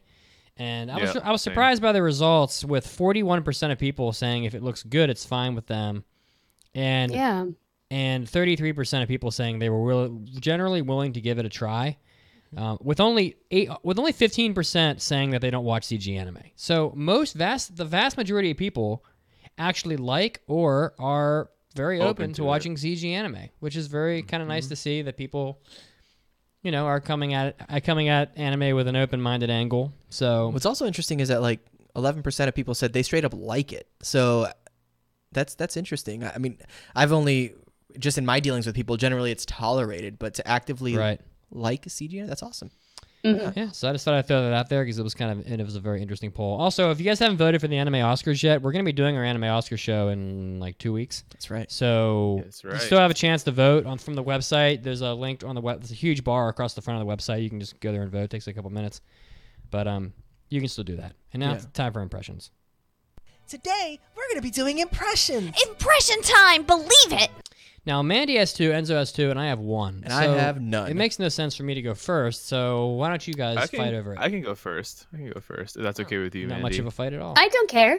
Yeah, so the reason why I want to go first is because like Mitsugi's anime he's gonna talk about is CG driven. One of the 2 I have is also CG driven, and that one is Konya no Kotobuki Hikotai, which is the magnificent Kotobuki. And this anime I picked it. I remember my impression. I recall saying that I picked it because I thought the show had a lot of potential for a good cast of characters having like a very organic flow to their conversation and how they mesh together. And I was right about that actually. Watching the show gave off that feeling, and in context for that is that the show is about this group of airplane pilots, like propeller plane pilots.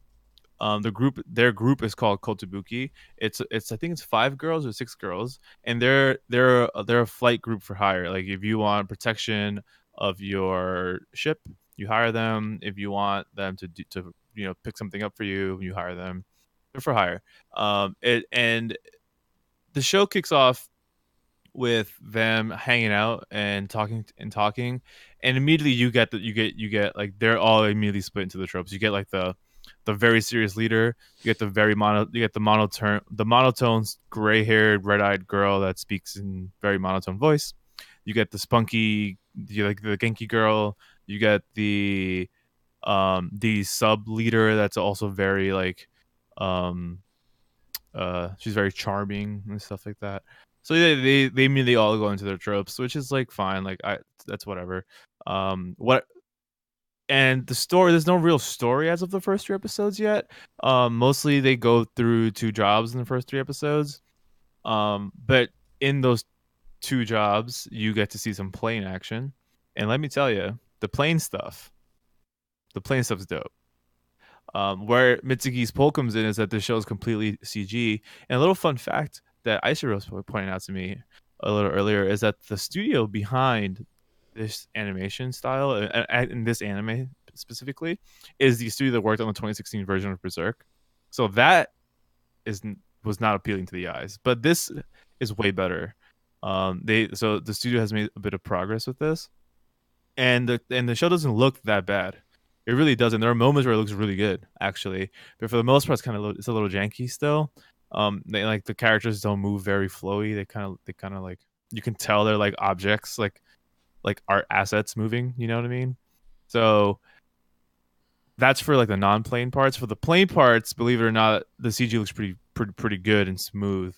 But the best part about the plane action is the sound design. The sound design for these plane scenes is incredible. Like, as I'm listening, like I watch on my PC, I barely use the speakers. I just use my headset because I like the way the sound. I love the sound quality of my headset.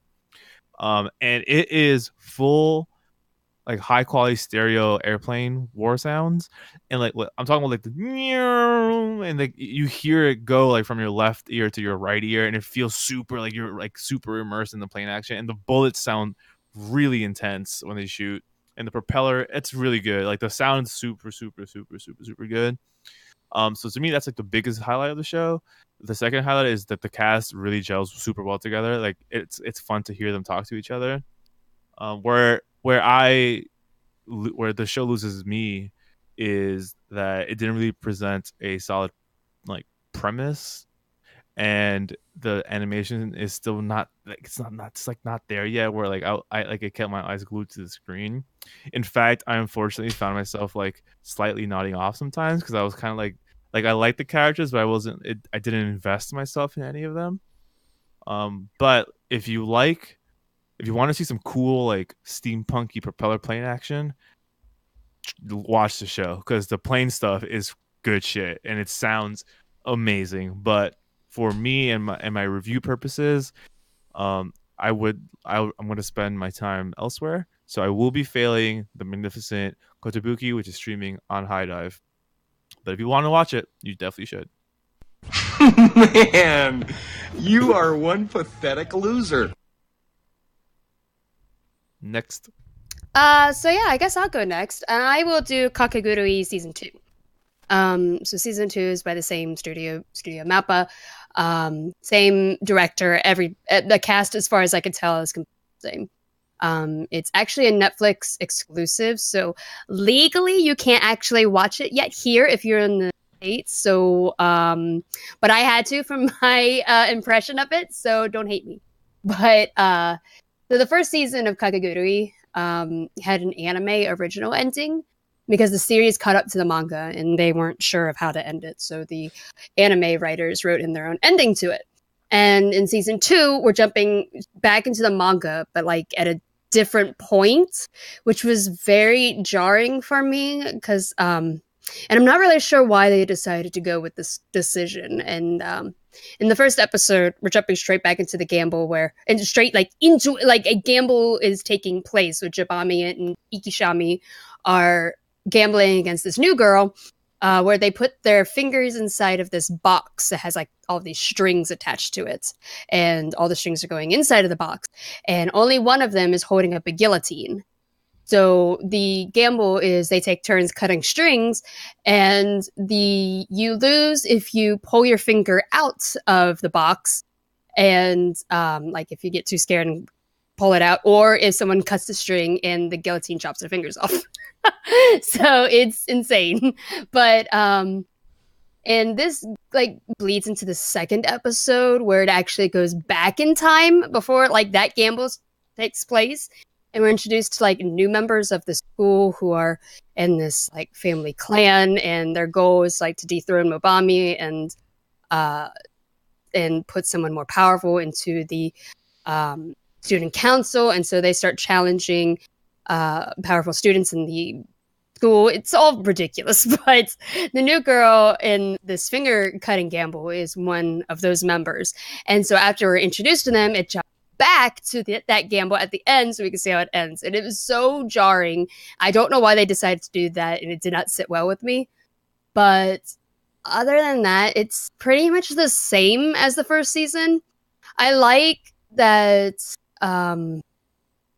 that the third episode did take Yumiko out of the picture, so we get to see her two friends work together in a gamble instead of just having Jabami figure everything out by herself. But it's not an easy series for me to recommend to people because it does have issues.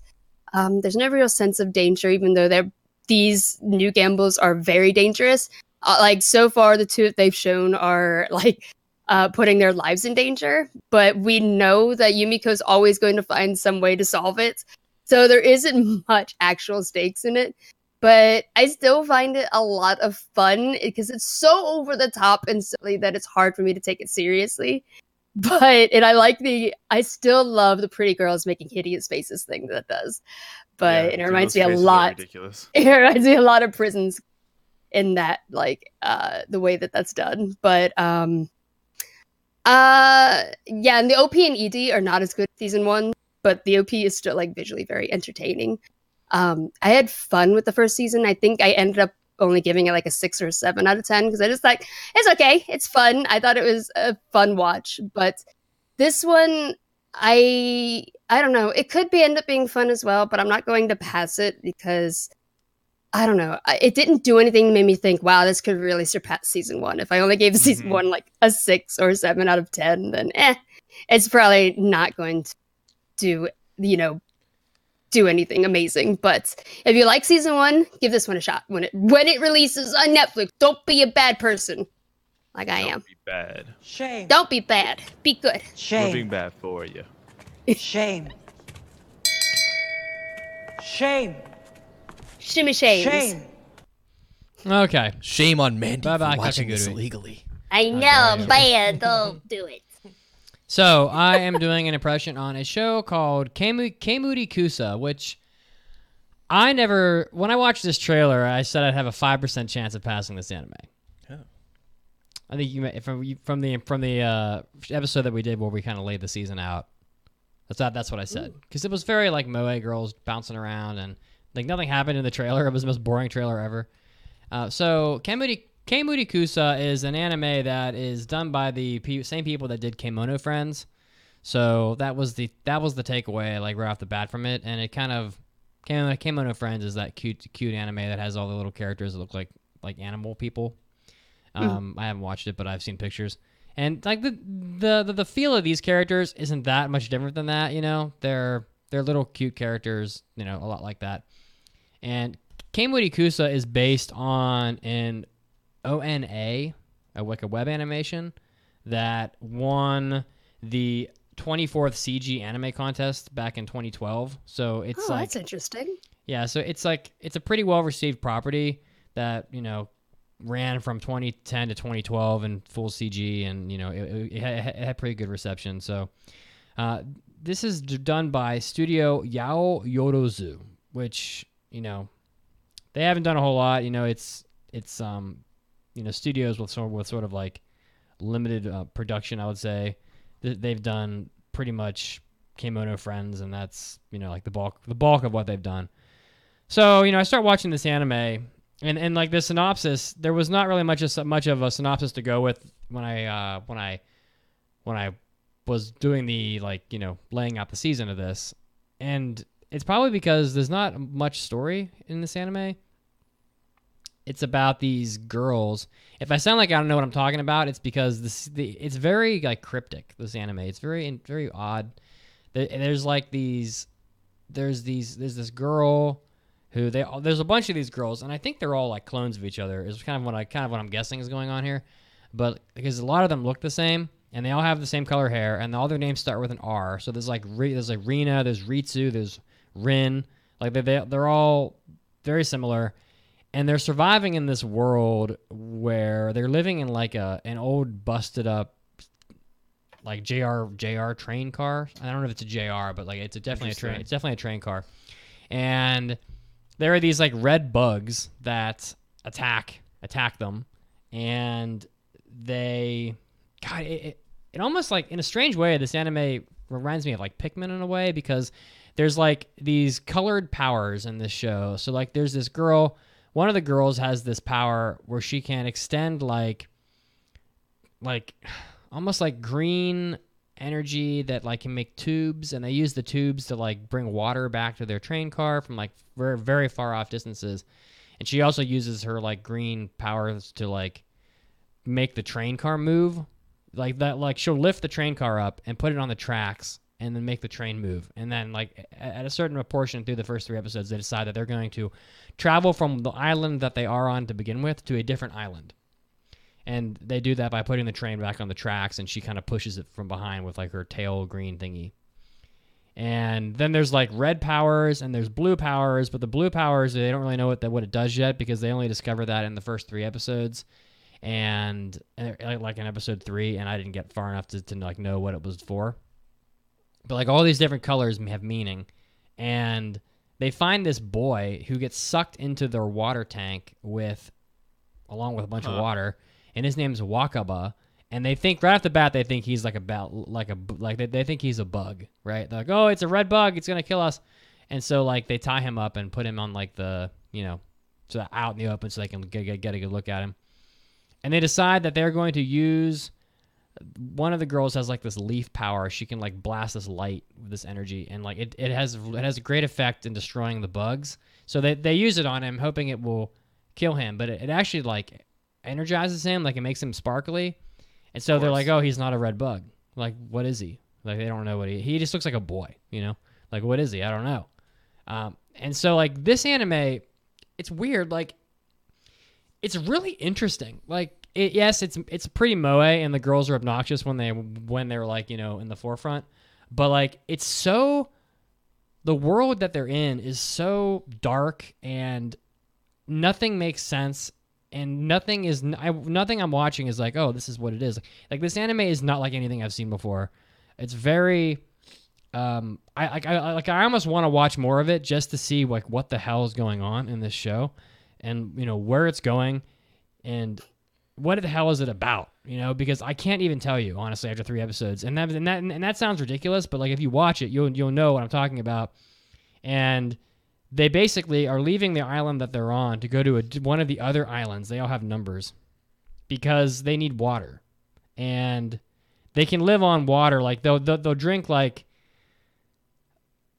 all this water, and they'll be like set for days. Like they're not even human. Like I don't know what they are. I have no idea. The boy, he doesn't need as much water. He can only drink so much. Like, and they're like, oh, why don't you drink water like we do? Like it doesn't make sense. Nothing in the show is explainable. But I'm gonna fail the anime because virtually almost nothing happened in the first 3 episodes other than just them doing things with no explanation whatsoever, and with almost no attempt to help the viewer to comprehend what is going on. And also just like not a lot happened other than they found this boy and they decided they were going to go to a different island because they needed water. And it's a very treacherous journey. Like something bad happens every time they do this. Someone dies every time. And they've done it before. And so like where episode 3 ends is like they are, on their way to a different island, and it's just like, I don't even know, man. It's almost like the world got destroyed and everything's dark and black and covered in red fog, and there's these bugs that try to kill you, and humans are gone and they've been replaced by like a handful of these little girls who like have powers, but you don't know if they're even human or what the hell they are. And then there's like this random human boy for no reason. Like it just doesn't make any sense at all, but it's very intriguing. I'm very intrigued by it. I didn't hate watching it, but like I can't say that it's going to be more than that for the whole run. Like I just don't know what the hell to expect from it. And I don't want to like pass it and, waste a pick if it is just more of what it has been currently the entire time. I need answers. I need lots of answers. But this anime is very intriguing, and this is another one that was on the bubble. I'm like, okay, it's on the bubble. And I said that because it is intriguing enough that I want to pass it. I was hoping when you said I need answers, I was going to jump in and say, do you want answers? The truth? And then you were going to say, you can't. No. You said I need answers. I said, you want answers? And then you say, I think I'm entitled. Do you want answers? I think I'm into. I want the truth. You can't handle the truth. Yeah, I thought you were gonna play that drop. You live under the same freedoms that I provide. You need me on that wall. So it isn't a bad show. It's very intriguing. I kind of want to pass it because it's intriguing, but I also it's very risky because like I don't know, it could just be nothing the whole time. I don't think anybody's watching it. It has like a 5 on my anime list. No one likes it. No one cares. So I'm gonna fail it, but it really isn't that bad. It's just it has a 5 out of 10 because nothing's happened. So also like virtually nobody's watching this. So here we go. But way better than I thought. Like I thought this was gonna like make me want to like tear my hair out when I was watching it. Gotcha. That's my favorite fail drop. Yeah, that's the best. Good. Why are you? Because I don't have hair. Yeah. Well, I used to have hair. Right. And then like this podcast, 10 years. Yes. There has been more than a few shows. Yeah. Where I'm like, I'm losing my shit, and I start tearing my hair out. Right. Before you know it, 9 years later of this podcast, I have no hair. One hair for each terrible show you've had. I mean, to watch. look, I had plenty of hair when we started podcasting. Right. And I gradually had less and less of it. Yeah. And then one day I was like, I might as well just finish it off. It's over. I watched something like respect like something I just couldn't handle. Yeah. And that was the end of it. I just tore all my hair out. I feel you. And that's where we are now. I'm sure I'll get there one day. Yeah. Well, we all will. you just cope, and Not everybody me. everybody copes in different Hopefully. ways. Maybe you won't tear your hair out. Maybe you'll do something else. I'll tear my pubic hair out only. Ooh. Oh, I just geez. go bald. Well, that's not man. that's not as bad as having no hair on your head. Is Although it? I'm finding out the ladies don't mind a guy. All right. Moving along. Moving You know, on. yeah, you know who has a good head of hair? Who's that?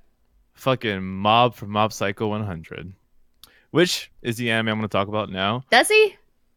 I think his bowl cut is cute. Oh, okay. I think his bowl cut's kind of cute. Mob Psycho 100 season 2 is obviously the anime that comes after season 1, which is a very beloved anime series. So this is like the weird thing about me is that when I really like something, I tend to not want to say that much about it.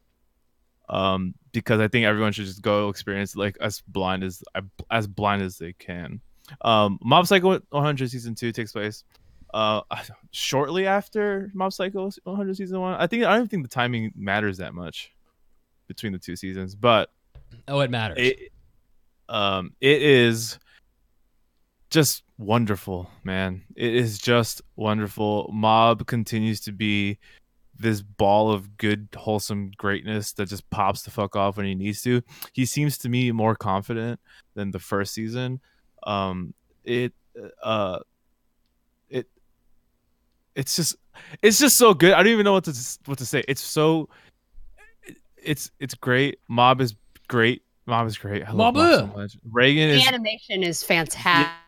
Yeah, they pop off in the animation. The opening is awesome. I showed my friends the opening. They just because like my friends are art directors, and they're just like, holy shit, that OP is a lot in a good way. Reagan is still like the funniest piece of shit ever. The memes have been top tier on Twitter with him. And Reagan. Reagan. Did I say Reagan? Did you? I don't remember. Did I say Reagan? Ew, fuck. Yes, but yeah, him. Oh my god, if I said Reagan, please flame me on Twitter. Shit. I think you did. I think I did too. But yeah. So far, Shame. I mean, Shame. I deserve it. But so far, again, like I just want to tell people that if you love season 1, you're going to love season 2 even more because the characters, you already love them. They have changed. If you feel like they've changed for the better. I think Mob does feel more mature, more outwards. He's although still reserved and being good. And the first episode really stuck with me. I still think about it a lot. When he helped that girl out. And yeah, to no one's surprise, I'm going to pass season 2. Everyone should watch season 2. It's great. That's all. I know it sucks to say, but it's great. That's all I want to say. I don't want to say anything more. Is that okay? I don't think I've ever been this excited. You're excited? Feel these nipples. We're also running out of time. Fuck. Well, there you go. It's great. Watch it. It's just great. Yeah, it really. Like, I know it sounds stupid to say, but it's great. Like, people should just watch this season 2.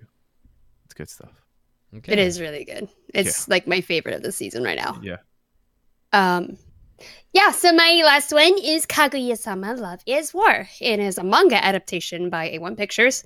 It's being directed by Shinichi Omata, who also directed Rakugo Shinju. So just to give you like a brief description, I've mentioned the show or when I picked it that I love the manga. I read one volume of it and thought it was so funny that I went and bought the next one like straight after. Good. And just to give you a brief description, Kaguya-sama is about these two kids who are going to this very elite academy. They're secretly in love with each other, but they have like too much pride to admit it. So they enter these mind games to try and force the other person to confess first. You're looking so fine. The heck? What? Was that on purpose? I'm so confused. Anyways, I don't know if you could hear me, but I said so they enter these mind games to try and force confess first, and because the person who confesses their love first is the weak one in their like relationship's power dynamic, and there's also like this chaos element in Chika who has no idea what's going on between the two. And I read the first 4 volumes so far of the manga and I loved it, but I originally had concerns about the jokes not translating well into anime. But after watching the first episode, like my fears melted away because Shinichi Omata is such a fantastic director. It's so visually stimulating. The person behind the editing also worked on a lot of the Monogatari series, and it really shows because the OP, if you watch the OP, it pretty much reflects the rest of the series. Crazy visuals. The mental mind games are reflected in a way that's like so over the top that it kind of, in a way, reminds me of JoJo.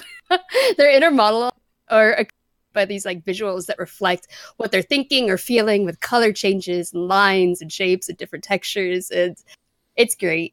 Even if you have like no interest in their little game of what's going on, it's so interesting to watch. But each episode's broken up to like these smaller stories with some common like rom-com tropes and being turned into mind games, whether it's like someone offered them movie tickets and they're trying to manipulate the other person to asking them out first, or they're playing a word game to try and trick the other person into giving away their feelings, or sharing the umbrella trope turns into like a battle to convince the other person to offer up their umbrella first. And it sounds ridiculous, and it is, but if you watch it, it's actually really well thought out.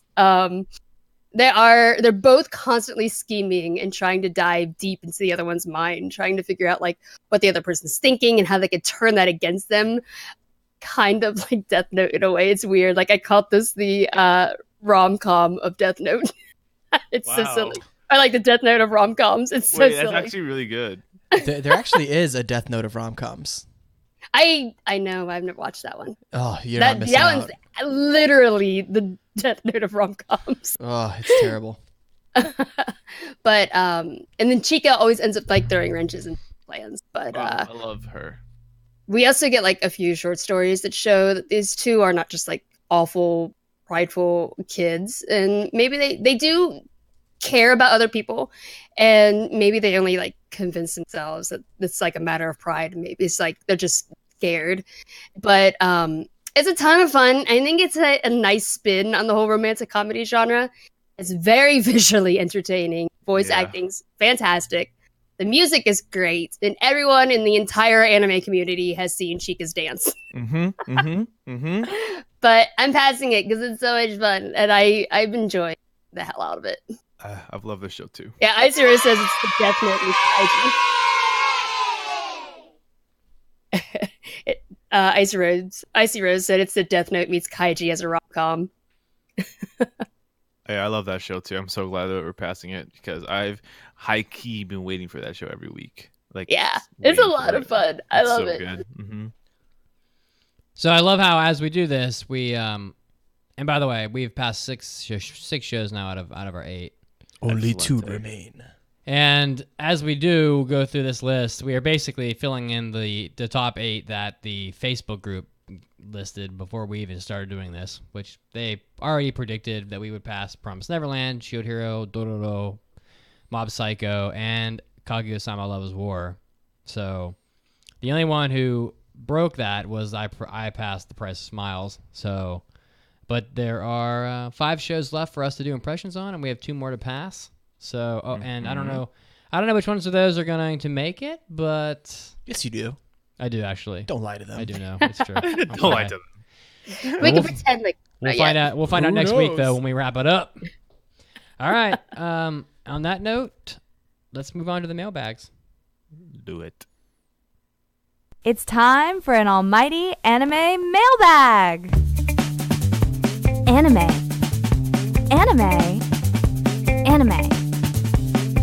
Mailbag. Oh, yeah. If you want to submit a mailbag, AAAPodcast.com is the place to do it. You can click the mailbag button. Click that button. Yeah, just touch it. Just touch it. And then you can submit a mailbag. Or hentai Just mailbag. touches. Just touches. Ooh. Wait, why are you? I have lost my mind. You've been I don't singing know. that song to like. I know. I was doing it on our breaks too. Oh my god. First I mailbag. sing it to myself. First mailbag is Trend by... City. Trend City. I don't know what the hell's going on. Mandy's lost it. I got it. Guys, I spent 2 weeks with drugs pumping through my veins. I don't know what's going I on. wish I could have some drugs. All right. First mailbag is submitted by Icy Rose. Icy Rose writes, I was watching some videos on YouTube about Kenji Inafune, how he went from being the father of Mega Man to the man behind the travesty that was Mighty Number 9, and started wondering, does anime have any major creators that started out with a major legacy and great promise, but has since devolved over time and become a disappointment? Basically, is there an anime equivalent of M. Night Shyamalan? I mean, if you ask I guess me. like the first person that came to mind to me was like Watanabe, even though like, his Damn, work, you son of a bitch. That's exactly what I was gonna say. yeah. Because like, well, the thing is, like, if you start out with like, if you Damn. just make Bebop and Shampoo, and then like what, like since then, And Kids on the Slope. And Kids on the Slope, like yeah, you started with those, like Terror in Resonance was just not a thing. Terrible. You know? Like, Anime was It was terrible. it's just terrible It in doesn't hold a Resonance. candle to them. But I mean, he has more time. Carol and Tuesday is coming out in the spring, which is his newest one. We'll see how that one goes. Yeah, maybe this is his chance at redemption. Mm-hmm. Maybe, I don't know. I think what happens a lot of times in these situations is that like the directors or creators, when they make something that's like so widely accepted as like really good, a lot of times they can then kind of write their own pass. Like this happened with George Lucas, where it's like he is the creator of Star Wars, so they just let him do whatever he wants, and then without somebody there to kind of check you, you just run wild, and you find that you generally can't really create great things without other people's input. So I think that's possibly what happened with someone like him as well. I would like to Maybe. add, controversially probably, I would like to add one of the mecha fathers to this list, and that is Shoji Kawamori. Because, I mean, this is a guy who did, like, Super Dimension Fortress Macross. Macross, do you remember Love? Like, Macross used to be, like, the shit. And now it is shit. And now it's, like, Macross Frontier, Macross Delta. Yeah. It's just, like, we haven't had, like... Dude, old school Macross was awesome. We haven't had, like, awesome old school Macross in, like, decades, you Yeah. know? And it's, like, I mean, where did that go, Like, Macross Delta was, like, dog turds. Yeah. It's, like... I want to go back to the days of like badass mechas, and cool shit. So I'm gonna throw that one out there. Not everyone's gonna agree, but some people were like, "I love Macross Frontier." Japan loves the shit out of Macross Frontier. Like probably nothing has made more money than Macross Frontier Well, that's in the 'cause last 20 years. That anime, Cute dancing and singing girls. I mean, that anime, holy shit! I mean, it made a freaking insane amount of money. It's no wonder they just went straight ahead with Macross Delta and did more of the same. Yeah, because it's like do you know how many PVC figures we can sell? Listen, if you made $1 billion, probably more than $1 billion. If you made $1 billion, let's just call it off of an anime, you'd probably make another one just like it. Sure. Which is why they're making like 12 Avatar movies. So I'm just gonna throw that out there. I know you're tempted as hell. I'm trying right to think. I don't know. No. You can't. No, because he was never good. Oh, so shit. He didn't fall off. Shit. Oh, my God. Damn.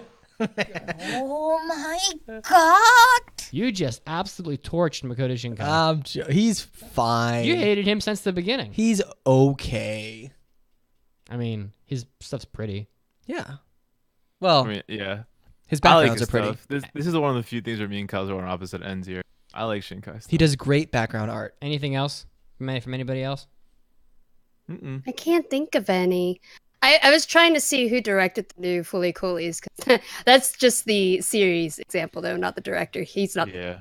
He wasn't on it. All right, next mailbag then. In that case, Next mailbag comes from Trash Can, which is exactly where our podcast ends up. It says Oh no! Just joking. Hey, AAA crew.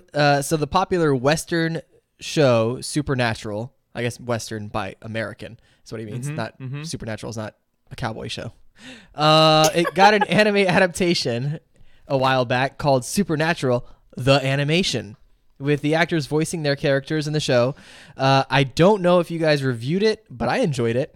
So my question is, what are your thoughts on Western shows receiving anime adaptations, and what Western shows do you think would work well as an anime? it doesn't seem Western to work. shows, it would work We well. get this question a lot. It doesn't seem to work. Man, there's so many that exist, but they're Marvel. never actually any good. Like, Lady Death had one. All the Marvel No, stuff. what was it? Yeah, and Mass Effect had one. Ugh. God. Yeah, they're not great. They suck. I feel like you know what a show I think would be pretty interesting to watch as an anime. The fucking Sopranos. Yo. Nobody would watch it though. I think people would watch it. No, You they can put wouldn't. Sopranos on anything. People... That would be They awesome. wouldn't watch it because people in Japan don't watch. I don't mob think shit. I don't think people in Japan Oh, know but I'm not what talking about Japan right now. I'm talking about the Western market. Not true. But Getting- people in the West, adults don't watch adult cartoons. That's false. Family Guy. Family Guy's It's a huge Family thing. Guy's a silly ass comedy. Where like Yeah, Peter but this is Griffin The tells Sopranos. Peter Griffin tells fart jokes and does like little flashbacks of like Fighting chickens. I don't know. Nonsense. I don't know if you have a grip on how like much of a huge Castlevania cult did well. cult fame that The Sopranos has. Like But all I- my friends still talk about The But Sopranos. Castlevania is not a Western property. Oh, yeah, that's true. It's done by Konami, I think. But the anime was. I understand very well the fame of The Sopranos.